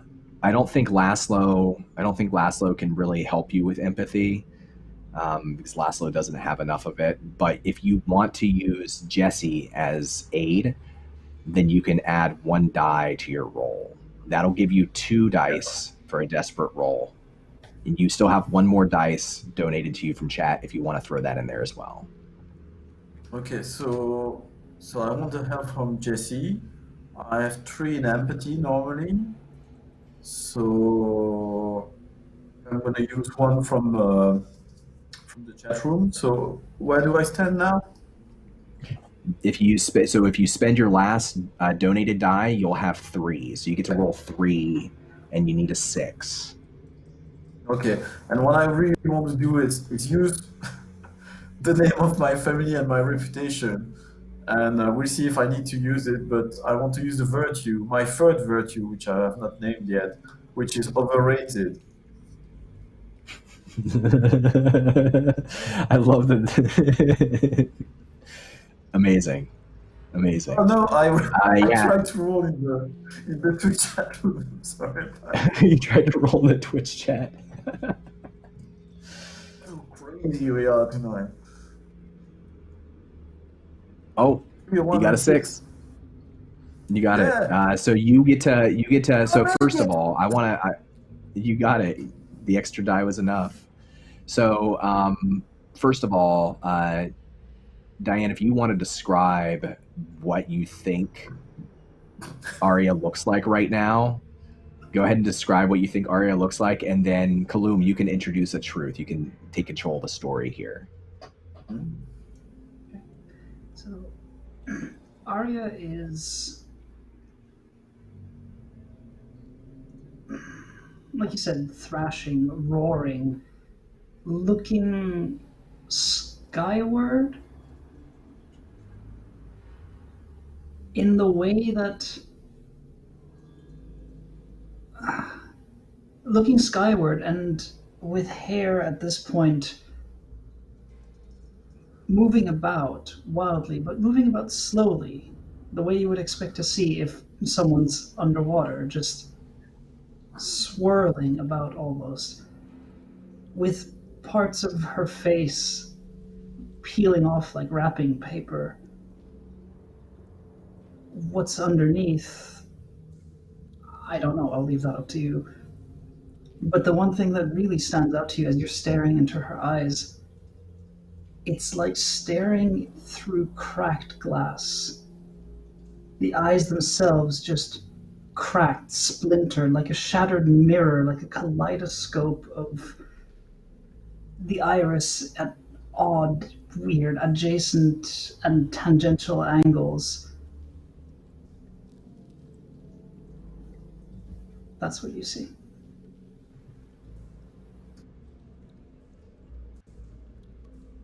And what happens next, Clovis?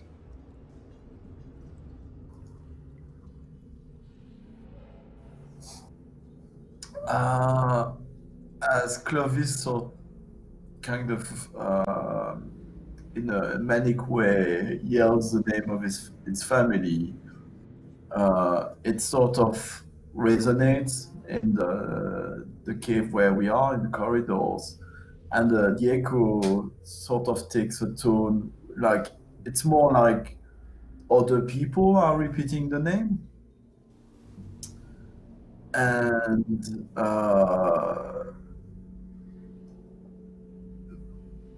for a moment, it's like the walls are falling apart away from us, and across where there used to be a wall, we see this great big cave with this boat trapped in the rocks. This old 17th century boat with the sails which are lacerated, and they still have old styles, kind of Indian flags on it, but everything is sort of lacerated like that. And it's, despite being in a cave, the sort of those fragments are still floating, like if there was some kind of wind. And at this stage, we have this vision. It's not entirely clear for us if it's if it's an hallucination of some kind, or if some kind of walled up and onto this thing which would really be there.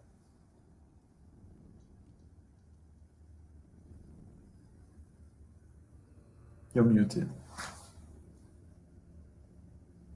So that sounds like introducing a new scene. So I think, Bianca, as the wall falls away and all of these strange jutting shapes, maybe they're buildings or obelisks, something, stairs that are on the ceiling begin to fall away, you see for just another moment as the light from where this ship further into the cave shines outward, it catches that face again just for a moment.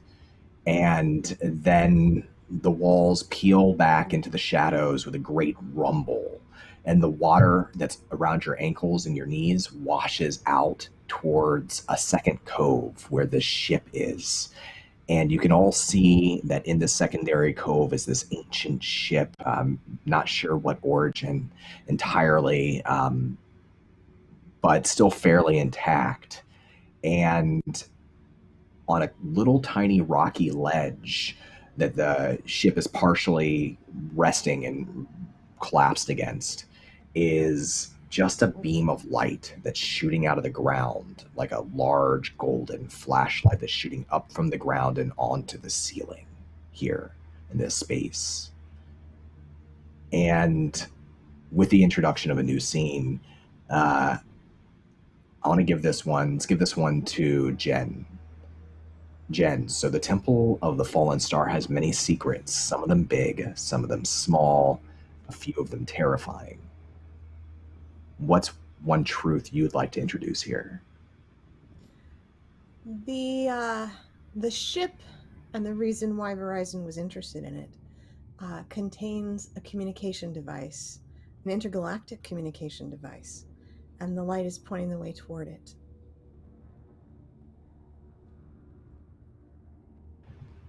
Amazing.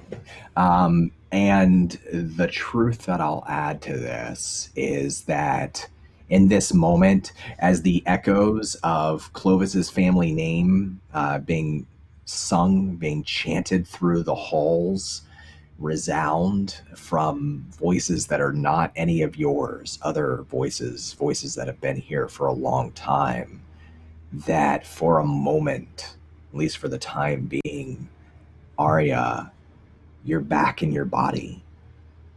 This entire time, it was like you were shrunk down to this size and stuck in the back of your head, and you could feel every motion, you could feel every claw, your arms flailing around.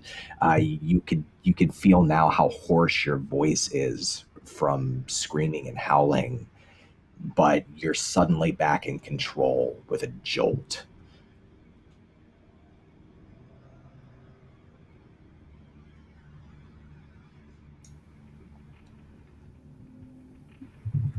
What the fuck was that?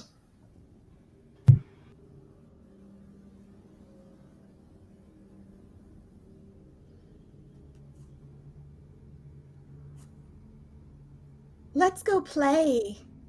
And I start to skip toward the ship, and I try to carry Arya along as if she was a balloon. No, we're not playing. Did you fucking drug me? Did you? What the fuck was that?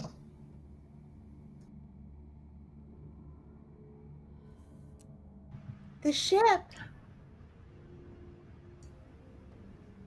No ship. No ship. It's not a ship. My face was coming off. Well, is it back on? Is it back on? I don't know. I don't. Is it back on? Is someone tell me my face on? Jesse looks over at you and says, hey, you got some scratches, but you're going to be okay. We're going to get through this together, all right? You just stick with me. It's a pirate ship. We made it.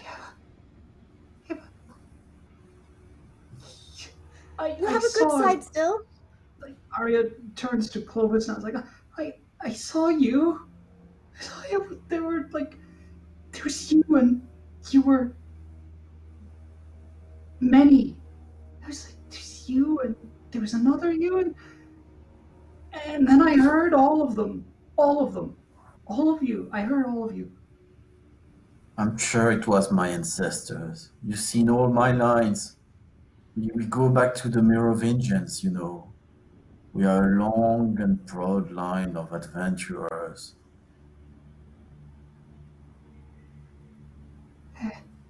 Just get me out of here. Just get me out. Hey. He turns to Laszlo and just says, don't you fucking film this. Not you, but look, a pirate ship. This is the exciting bit, not you ripping your face off. Not interested in that. That's disgusting. Who would watch that? YouTube would take it down in minutes. That's what Play you think. first, lead later. Yeah, come on. Jesse will just sort of pat you on the shoulder casually, Ari, and say, I've been in a lot worse situations than this. You're going to be okay. You just stick close and just breathe. Just breathe. Don't panic. Who's leading the way? What are we doing here? For the first time ever, Laszlo is going to go ahead against his own rules, right? Of going into the room with a light and has his camera out and is filming the whole thing. His cameras now are working again once he sort of crosses that threshold. So he's just sort of he pulls one out and he's like, "Oh yes, brilliant. All right. Now, if all of you will just give me a minute, I just want to get the lay of the land, a big picture shot here." And he starts filming the room. Clovis will run towards the boat. And Bianca skips All right right. in behind Clovis, giggling. Right into Laszlo's shot. All right, just ignore me entirely. Yeah, fine.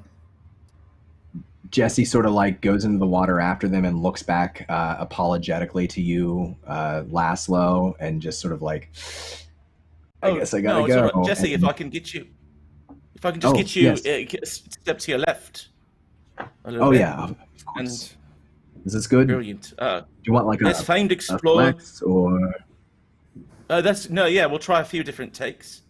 Okay. Famed explorer Jesse Daring uncovers ancient pirate ship. Nobody dead yet. Yeah, wonderful. That's good. All right. I'll just follow you around while you explore. Do your thing. All right. Act natural. Pretend I'm not here. Of course. And they turn around to head off and follow the others. But I think that Bianca is Bianca heading to the ship as well? Yeah, I'm following where the light is pointing. Okay. So you have, imagine this, you have, your friend is here. Yeah. So imagine this, that you have this old pirate ship, or maybe it's a pirate ship, it looks like one, that is mostly still intact, but somewhat collapsed and leaning up against this rock wall inside this large cavern. And that's where Clovis is running off to. Then on this little rocky ledge next to the ship is this beam of light shooting up from the ground and into the ceiling. And so I imagine then if Clovis is running to the pirate ship, is Bianca running up around a little path to get up to the top where that light is? Is that the idea? Yes. I want to get to the light. Perfect. I want to introduce two truths then. Clovis, you can introduce a truth about the ship as you reach it, and I'll add something to it. And then, Jen, you can introduce a truth for Bianca about what happens as they run up the path to the light, and I'll add something to it. So let's start with the pirate ship. You run through the water to the pirate ship. So my truth would be that it's not like it's falling apart, but the cave is sort of creaking slowly. So it's not like everything is falling apart, but it's kind of the tectonics are moving somehow, and it's like the ship is slowly freeing itself and about to sail on the body of water on which it sits. It's like it's freeing itself from the rocks, and you can see it slowly start moving. And what I'll add to this is that as do you think you've made it up to the deck of the ship, or are you like chasing it before it starts moving? What do you imagine? I mean, it's sort of going towards our direction, since we're coming from somewhat towards the exit, although orientation is kind of questionable. So it's sort of coming towards us, right? Like we running along a sort of an underground channel, and side of that channel. So we could try to grab one of the what do you call that ship terms? Not a rope. Isn't supposed to be a rope? You could grab something hanging from it and maybe try to climb on it, but it's still somewhat far and still very slow. So as Clovis is running towards the ship, Laszlo and Jesse's kind of following, and Bianca's going off elsewhere. You can all see that the ship is starting to break away from the rocks and starting to drift. It's starting to move. And Clovis, you can see that the ship is not empty. There is a crew. There is many people dressed in many kinds of different clothes. They look like people, some of them wearing more modern clothes, some from like the 1970s, some from hundreds of years ago, generations and generations and generations on the deck of the ship as they start to raise the sail just so slightly, and you're rushing towards the ship as it's starting to slowly drift towards you, but picking up speed. And as we get to this moment, the clock advances forward one more time. And Jen, what is one truth you would like to introduce for Bianca as she's running up the ramp?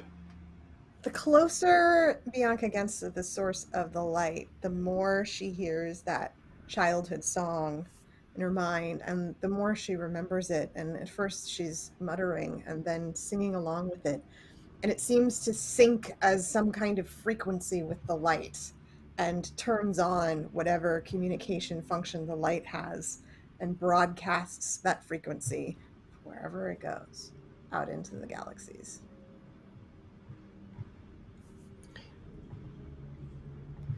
What I'll add is that as you run up to where that light is, what you see is that it almost looks like a well that's set out into the stone, and the light's coming up, and like somehow, like you remember the song, everything's kind of making sense to you. Everything feels something like home, or maybe home's out there, or maybe home's down there. There's something just on the verge of your consciousness that you know is there. And as the light's shooting up, you can see just a little sliver of dark hair at the edge of that well hanging off from within. and then the hair slides down as you get closer and disappears into the well of light. You can see on the edge of that well inscribed like strange runes, pictures, pictograms of stories that don't really make any sense to you immediately, but seem somehow familiar, carved onto the edge of that well into the old stone. I think I start to wade into that well. All right. I want to check in with Arya and Laszlo too. Jesse is sort of like trying to run to catch up, trying to keep up as well as they can. They're running towards the ship, along with Clovis, who's I think a little bit ahead. But what's Arya doing? What's Laszlo doing in the meantime? Laszlo has a camera out, surprisingly, trying to keep up with Jesse, and trying to narrate while running, and he's not the most athletic person, so it's a lot of like it's a lot of it like Jesse there finds a ship full of ghost crew who are and he's just like trying to and he's just following Jesse now because he knows that whatever's going to happen, Jesse's going to be at the center of it. So he is completely ignoring wherever Bianca went.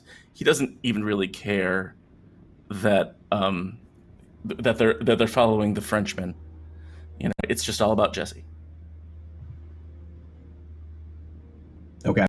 And what about Arya? Arya's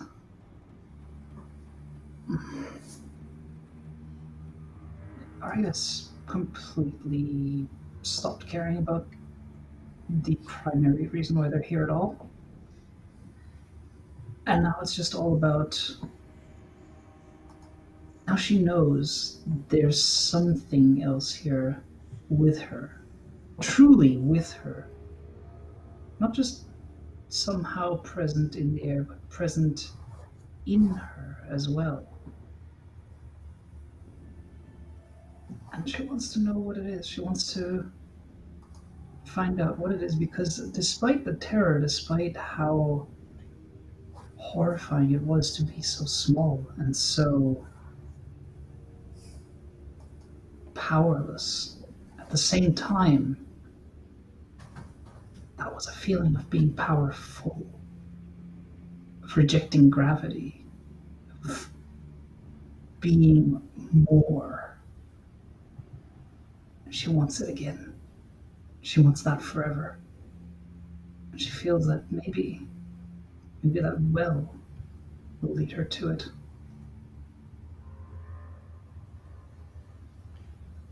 All right. And so, driven by a new urge, something that you've never wanted before, you didn't know that you needed before, but you need now, you begin to follow behind Bianca as Laszlo tries to get it all on camera, and it's jerking, right, Laszlo? This is wild. Like, this entire day has been wild, but now you have this ship that's breaking away from the rocks. It's beginning to float towards you on this little channel. It's beginning to float towards Jesse, who is running to catch up with Clovis, and two of your other companions are running up along this rocky ramp on the outside to where this light is shooting up from the stone into the ceiling, and through the ceiling to through a hole in the ceiling. It continues to travel upward. And we are now to what I call by the skin of your teeth. This is our ending scenario for this session, for this game. And the way that this works is, I'll read this to you. When I announce that time's run out, and we're all minus down 3 dice now. If you have motivation, you still have a reroll, so remember that. That's going to help you. If you have dice from donations, remember that. I have a couple as well that I might be nice and gift to you. But when time runs out, each player narrates their final moments of the session and makes a desperate roll determined by me, based on what you're doing. We're going to resolve all of the final moments at the same time. And we will tie up our story, and we will see what happens to each of you. Any players who have 13 or more points of terror after the outcome face a terrible fate. And I want to say that I think it makes the most sense, since Clovis is running towards the ghost ship, to start with Clovis. So Clovis, what are you trying to do here? Are you trying to climb up on this thing once you catch up to it? Because it's coming towards you, and you can see on the edge of the ship all of these people. You're not sure if they're the same faces you saw under the water or not, but they're all looking down at you with these sort of dark orbs instead of eyes. Whatever happened to their eyes, they've changed now. And you're running towards the ship. What's your intention here? What are you trying to do?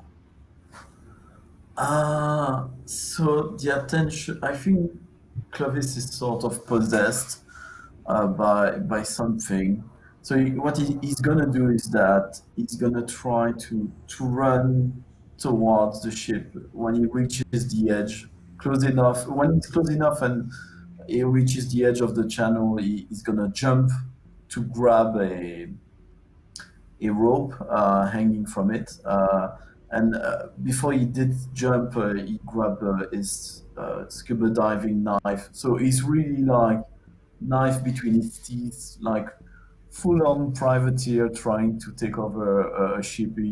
He's just, like hypnotized, possessed by that. But as he does so, you can see that what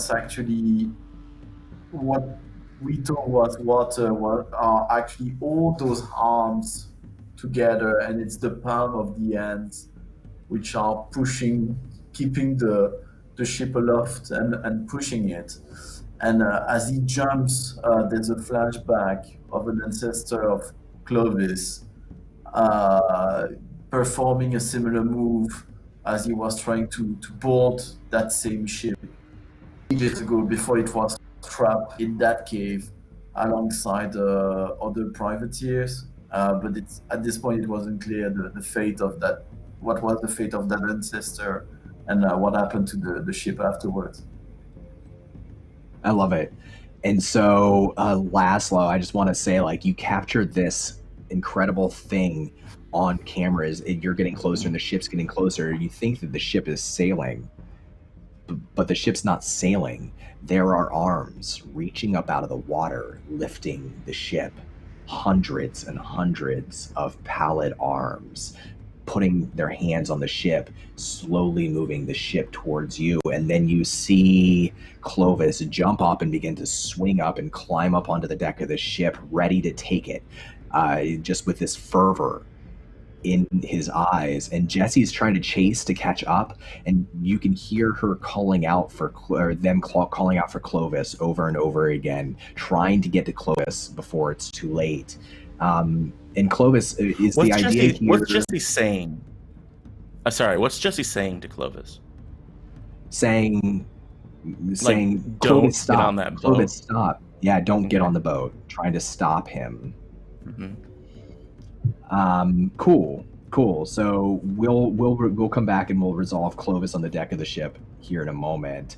I wanna go to Bianca at the well as you climb down into this well of light. It's something like water. It doesn't feel like water, but you don't fall, you float, and there's this warmth from beneath you. And when you look up at the top, you can see through the roof of this cave.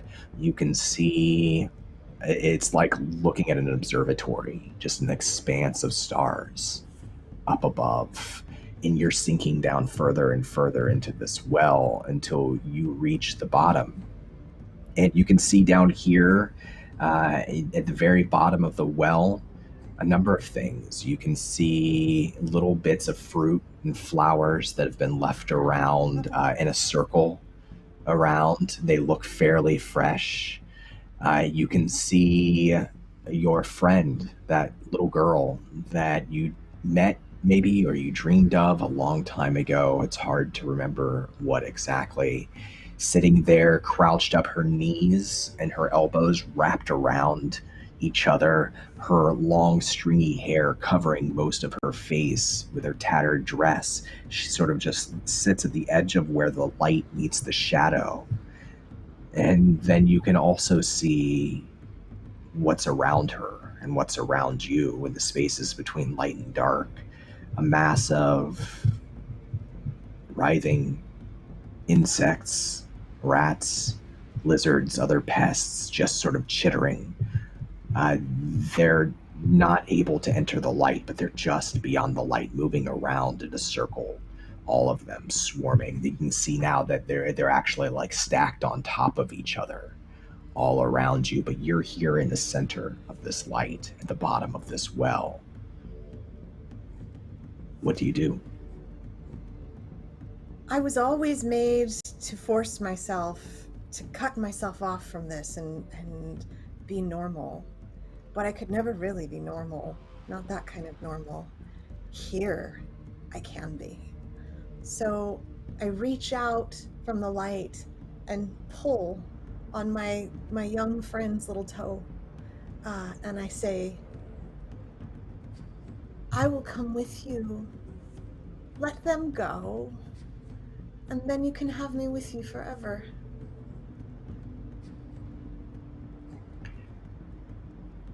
You make the promise to your friend. You tug on the toe, and she lifts up a hand and she pulls back her hair from her face and looks up at you from where she's crouching. And you can see that half of her face looks like a young girl's. The other half of her face, however, the skin is infested with worms and maggots, writhing things moving all about. She doesn't have an eye on that side of her face.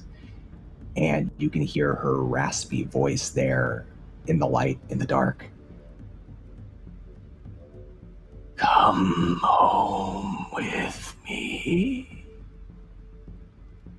And she reaches out a hand covered in insects towards you. The insects crawl away from her skin to avoid the light as her hand gets closer and closer to your hand. I reach out to grab her hand and see if I can nudge her into the light. Or I guess gently pull her into the light. Gently pull her into the light. And as you grasp hands and you begin to pull her into the light, Arya, you reach the well afterwards, and you're able to look down. The light here is golden and it's bright, but it's not blinding. It's comforting. You can see down all the way to the bottom of the well, which is a few meters down. And you can see down there in the center of this light is this young girl, or something that looks like a young girl in the dark, reaching out to take the hand of Bianca. And Bianca seems to be slowly pulling her into the light. What do you do? I'm not sure. I actually feel Arya would not be looking down into the well. Because what Arya remembers is the sensation of rising, of breaking through a surface that she wasn't aware was holding her down. Arya's looking up, trying to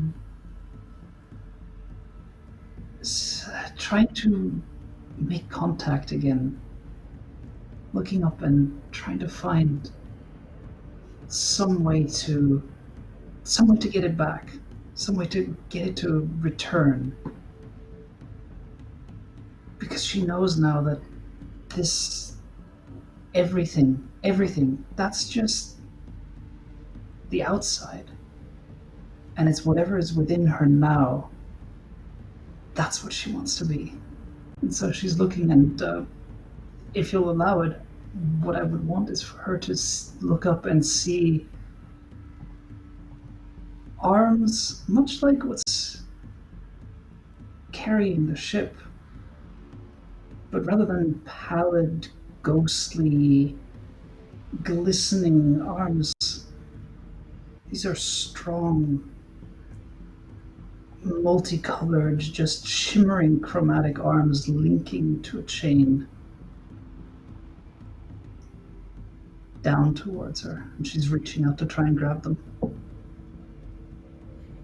As you reach up, you can hear that howl rising from inside you, from your toes upwards to your mouth. It's not through your throat yet, but it's rising as you reach up towards these arms. Laszlo, you are witness to many things. You are witness to the ship and the arms carrying it, to some of your friends, some of your co-workers climbing up onto the deck of the ship, trying to make a move there. You see Bianca climb down, or maybe you don't see it, but maybe your camera catches it at some point. Bianca climbing down into this well, and Arya reaching up and beginning to rise within this light towards the ceiling. And there's a moment where you have so many different things happening, and the ship is moving towards you, and you're all alone. You're nobody's with you. He looks around for Jesse and realizes Jesse's trying to chase down Clovis. Jesse's about to start climbing up onto the ship. Okay. At this point, Laszlo has pulled out a second camera. Right, he's got like, he basically uses like tablets, on gimbals or something like that, and so he's got one camera pointed at the ship and one pointed at the well, but his attention is divided and he's going back and forth. He's trying to watch both, but also capture both things happening at once. And as Jesse's climbing the ship, the thoughts that are running through his head are, I'm supposed to stick with Jesse, That's where I'm supposed to go. And then I think he's just sort of crushed by indecision, because faced with having to climb onto a ship full of ghost people is just too much for him. And as the ship comes towards him, he just sort of moves aside and just watches it go by, and lets it leave him there in the water, trying to film everything and be an observer and witness all of these things happening. And just watches. I know that's boring. Watching is boring, but that's what Laszlo does. He just records. That's a great idea. Yeah. So let's make our rolls, our final rolls of the session, and I will narrate. If if you fail your roll, then we'll see how many terror points you're at. But we'll do our final narrations, and we will end with a little bit of ambiguity and a little bit of clarity. So let's start with Kalum. You're on the deck of the ship. You're trying to fight through these individuals and take control? Is that the idea here? Yeah, I think in an additional flashback, what you see is that you have a sort of a combat facing the captain of the ship facing the ancestor of Clovis. It seems that the captain is using some kind of dark magic, and the ancestor yells something about getting him into the light, and he's trying to pull him into. There's a column of light piercing through clouds, but as he pulls him into it, the clouds close back again, and you see the ship. You see him yelling no, and then the ship goes into the cave in the shadow forever. So seeing that, Clovis understands that what he needs to do, and there's this dark figure at the end of the ship. So he's gonna try to steer the ship into the column of light, and have this figure end up in the column of light. Okay. And as you do so, all of the figures who watched you step onto the ship, as soon as you make your move towards that dark figure, that traveler from elsewhere, they all turn on you, and those arms are on you again. They're pulling you back. They're trying to keep you from getting to him. And I need you to make me a desperate grit roll to fight your way through them. So you'll have one die for this. Just one die. Okay. But you do have a reroll, so you get two shots at this.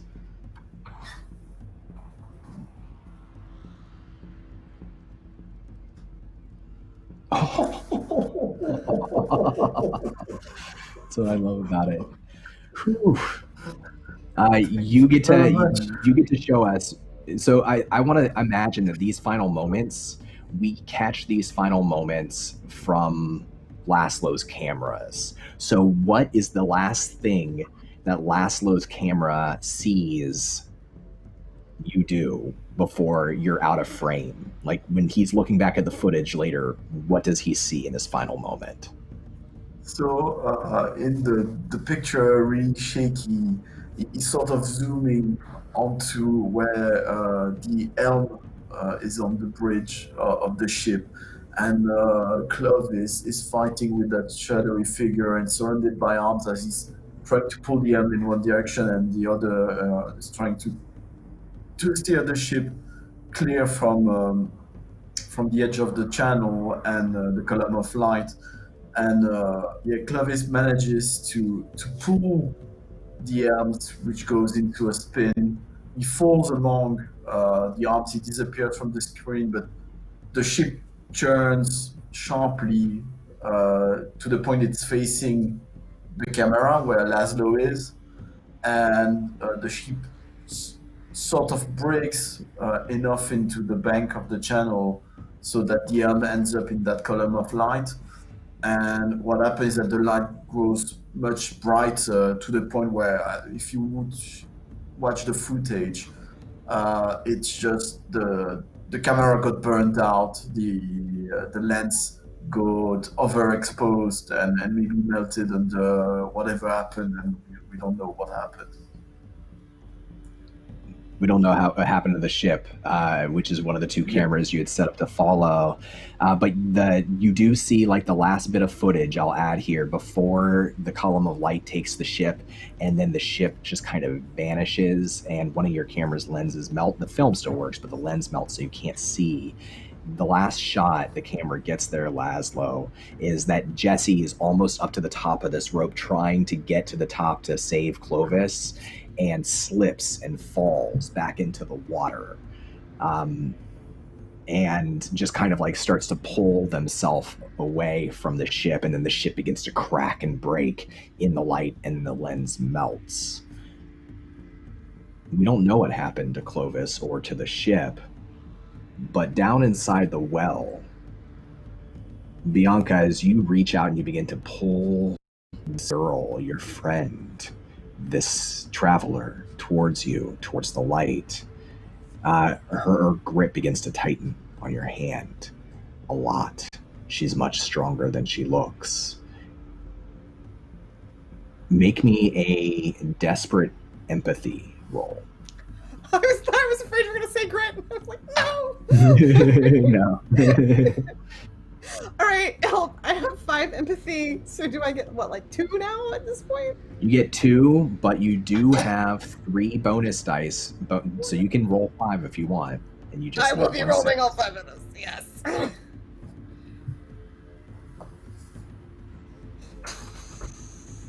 However, I'm so sorry. I'm going to activate your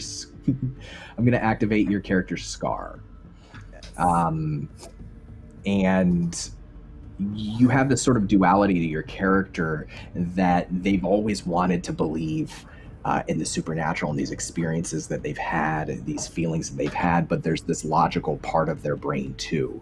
And for a moment, you're drawing that hand closer and closer to you, but then there's that part of your brain that says, this can't be real. I can't accept this.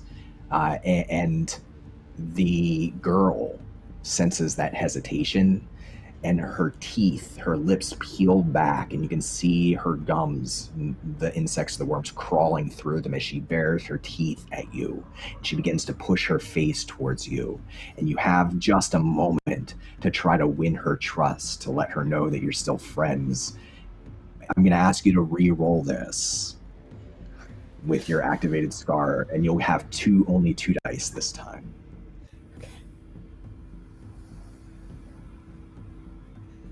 Will it equal 6? How much terror? How many points of terror do you have currently? 4. 4. So I'm rolling 2d6, and you don't want me to get a 9 or higher. I do not. You gain 7 points of terror. Okay. And you have to make a choice right now, and I'll narrate what happens based on the choice you make. Do you hold on to the girl's hand? Do you embrace your friend and your part of you that believes in the supernatural, that all of this is real, that there's something greater out there? Or do you let go and deny it? Very literally, she hugs her friend with relief and as if she were comforting a frightened child. The light at the bottom of the well, as you hug your friend and she wraps her arms around you, and you can feel the things that live on her falling off onto you. The light goes out at the bottom of the well, and there's a weeping sound. It's not clear if it's your weeping or if it's her weeping or if it's the both of you together. And as it goes out, the darkness rises and rises and rises. And Arya, up above, you're rising too.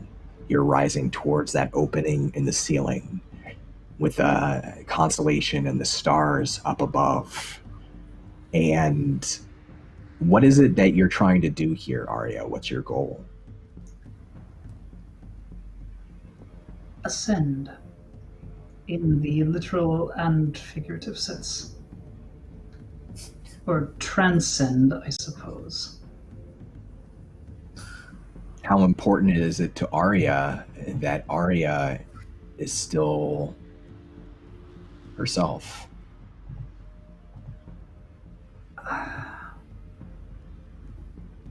Not that important. The important thing is that she's there for... She wants to be along for whatever happens next. She doesn't even necessarily want to be in charge, in control. She just wants to be there, to experience it in whatever tiny, minute way it might happen.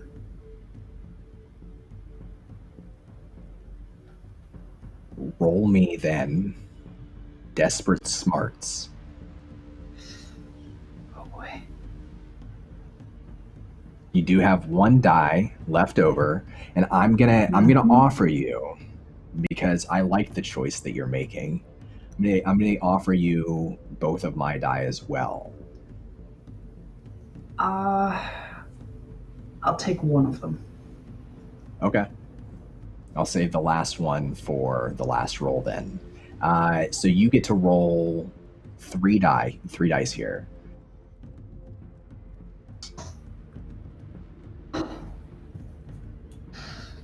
Should have taken the 4th.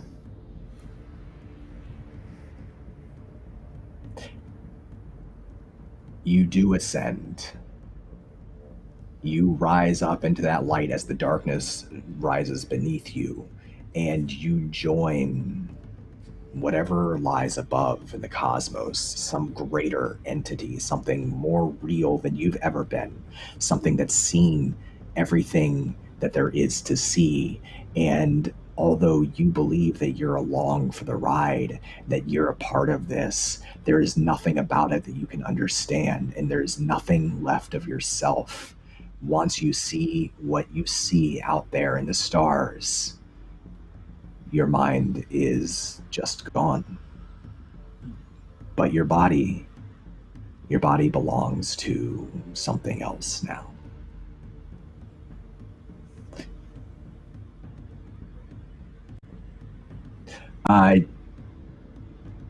Laszlo, you are a witness, and you've set up your 2 cameras. These events have occurred around you. Jesse comes out of the water, just wet, kind of exhausted, and coming back to you. For the first time that you've ever seen them, a little lost for what to do next, looking to you for answers. Laszlo, as Jesse emerges from the water, Laszlo is just standing there, his arms at his side, and just sort of, he has that 1,000-mile stare, where in one hand he's got this camera that was basically, its capabilities were melted by seeing the pirate ship sail into the light and destroyed. In the other, he's got a camera that looks like it's in working shape, but flashing on the screen of that camera is this image of Arya just sort of being pulled, and you can barely make it out, but it's just sort of, it's flickering there. Like it reached some sort of point where the camera just refused to take any part in what was going on and just sort of shut down. And he sort of turns and looks at Jesse and he says, they're all gone. What do we do? We need to get out. We can go out through the channel. We can make it.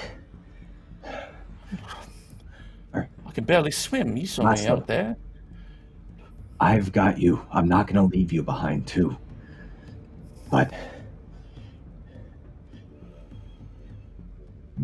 they look at the cameras. I don't think what we've seen here today, I don't think anyone should see this. I don't think we should bring this back with us. It wasn't meant for us. I'll lose my job.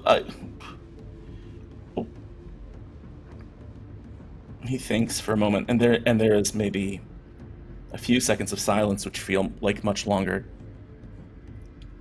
And he just sort of drops the cameras, slumps the bag off of his shoulder, and looks at Jesse and says, "So, we're the only witnesses."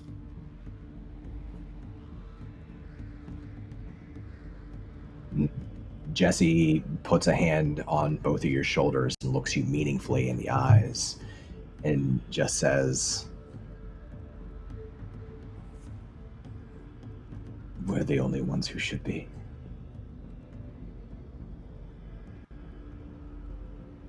And they walk off and into the channel and just leaves the camera with that flickering image of Arya into sort of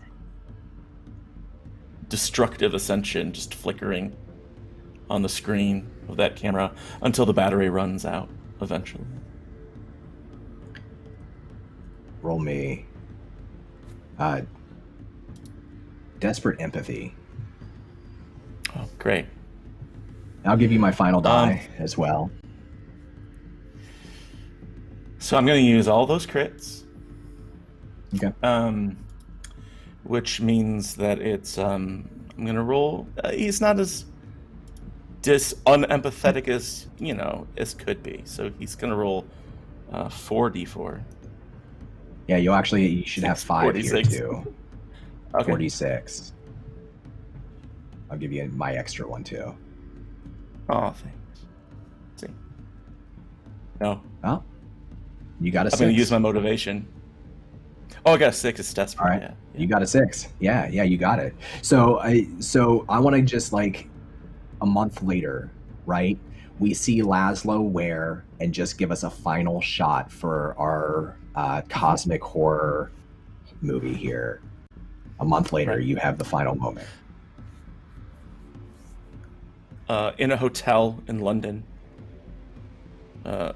Laszlo is sitting at a desk. It's like a cheap desk that you'd find in any mid-level hotel room. And he's finishing up this story using a video editing suite on his computer and sort of playing the final bit of it. And the final bit is him sort of standing in some sort of village in southern India. And it closes with him saying, "We may never know what happened to Arya, or Bianca, or Clovis, but any of those who call into question the intrepid nature of Jesse Daring must know that when it came down to it, they were willing to do everything they could to save their companions. And in the end,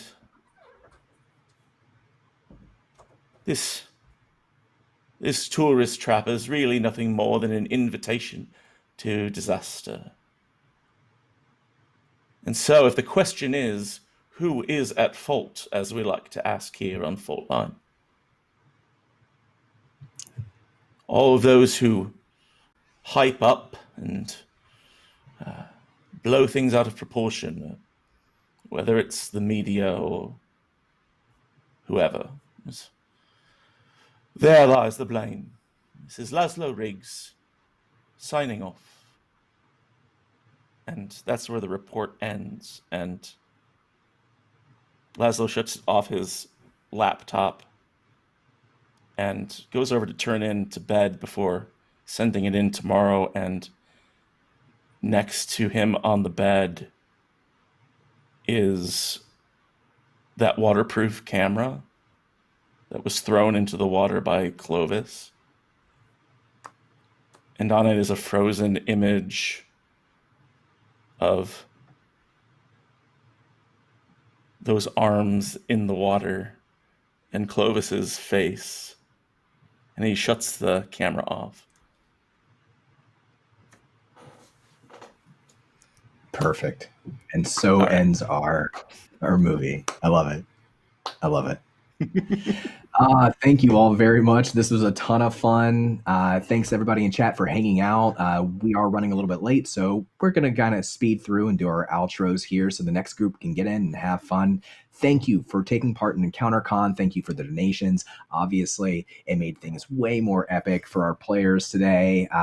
I'm Don. I am happy to be here as always. Sometimes I run things on the channel. Sometimes I play things on the channel.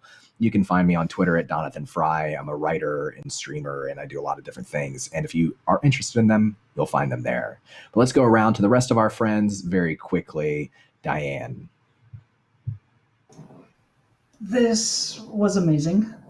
I'm so happy for Arya. I'm gonna go through this quickly, but yeah, just I had such a blast. I loved playing all this. The group was fantastic.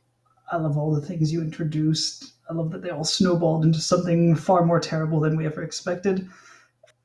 Don, thank you so much for running with all of the ludicrous ideas that we came up with in the process of this.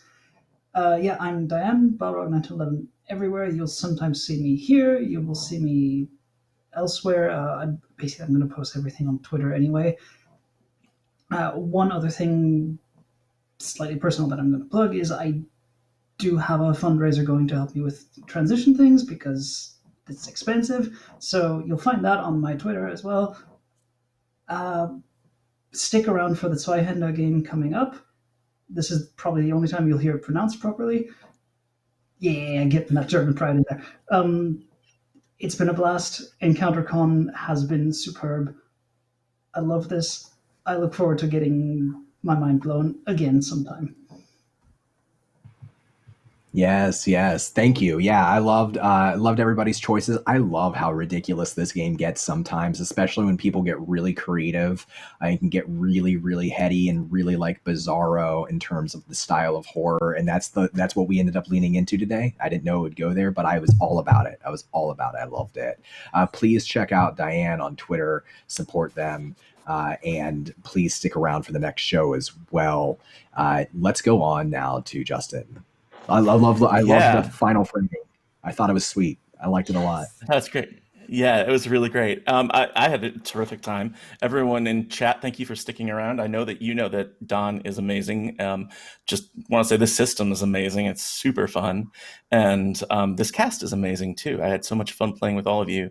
So thank you for that. Again, you'll see me this coming Wednesday for One Shot Wednesday on Fiasco. I hope everyone comes and hangs out for that. That'll be a lot of fun. And also just want to say stick around for Zwelhander, because that game's going to be terrific. So, and thank you to the Zwelhander crew for waiting for us and letting us finish this up. Yes, thank you all. I'm very bad at ending on time. I try not to be running shows on this channel when there's a show after me for that reason. So that's all my fault. I take it onto myself. Thanks everybody. And Kaloum, I've never gotten to play with you before, but it was a joy. I had a lot of fun today, getting to play with a lot of new people. Tell us a little bit about yourself. Well, I just want to say first that till the very end, I was hoping that Clovis would make it out of this cave, but I guess that ship has sailed. On that, I was Callum from the Roleplay podcast. Please go check my show. This month we celebrated the 5th anniversary, so episode is just a monologue. It's just with me, but there's a lot of extract of previous episodes, so it's a great entry point for you to discover what it is. It's been an absolute bliss to play with all of you for the first time and to be back on Encounter Roleplay. Tabletop Horde mentioned that we played Assault on Justice together, and she said a reunion game. Well, I will be all for that, so I would love that. Thanks, Charlie, for setting this up. Thanks, everyone. Thanks, Don, for the amazing game mastering. Thanks. Please do stick around for Zwelhander. It's a game to check out. Thanks, everyone. Thank you. And last but certainly not least, Jen. As with Justin and Kaloum, a pleasure to get to play with you for the first time. Tell us a little bit more about you. Well, you can find me on Twitter at QuixoteJen, QUIXOTEJEN, 1 N, not 2. That's my little ditty that I always do. And oh my gosh, this cast and the way that you were able to just take what we gave you and run with it. And wow, this is probably the most cinematic one shot that I have ever been a part of, and my heart is still racing. And just, you were all brilliant. Like I'm going to be like high the rest of the day, maybe the rest of the week, because this was amazing. I love it. And I love the system, and wow. You can see me on Friends Who Roll Dice on Monday, Tuesday evenings. You can see me on Polished Cryptid every other Saturday night, all Pacific time, the important time. Gosh, you were all I'm just gonna like cry a little bit because that was amazing, and I don't ever cry on stream. So anyway, I loved it so much. And yeah, Zwelhander is next. Yes, please do stick around. Go ahead. You. Oh, I said I love that we around. have inside jokes, puns, and cosmic horror. Like, how could it get better? Yeah. That pretty much is TTRPG. That's all TTRPG needs to be, is those 3 things, and you'll have a fun time with friends. Thank you, everybody, once again. Please do stick around for Zwelhander, and we'll see y'all again real soon. Take care. Bye. Thanks, everyone.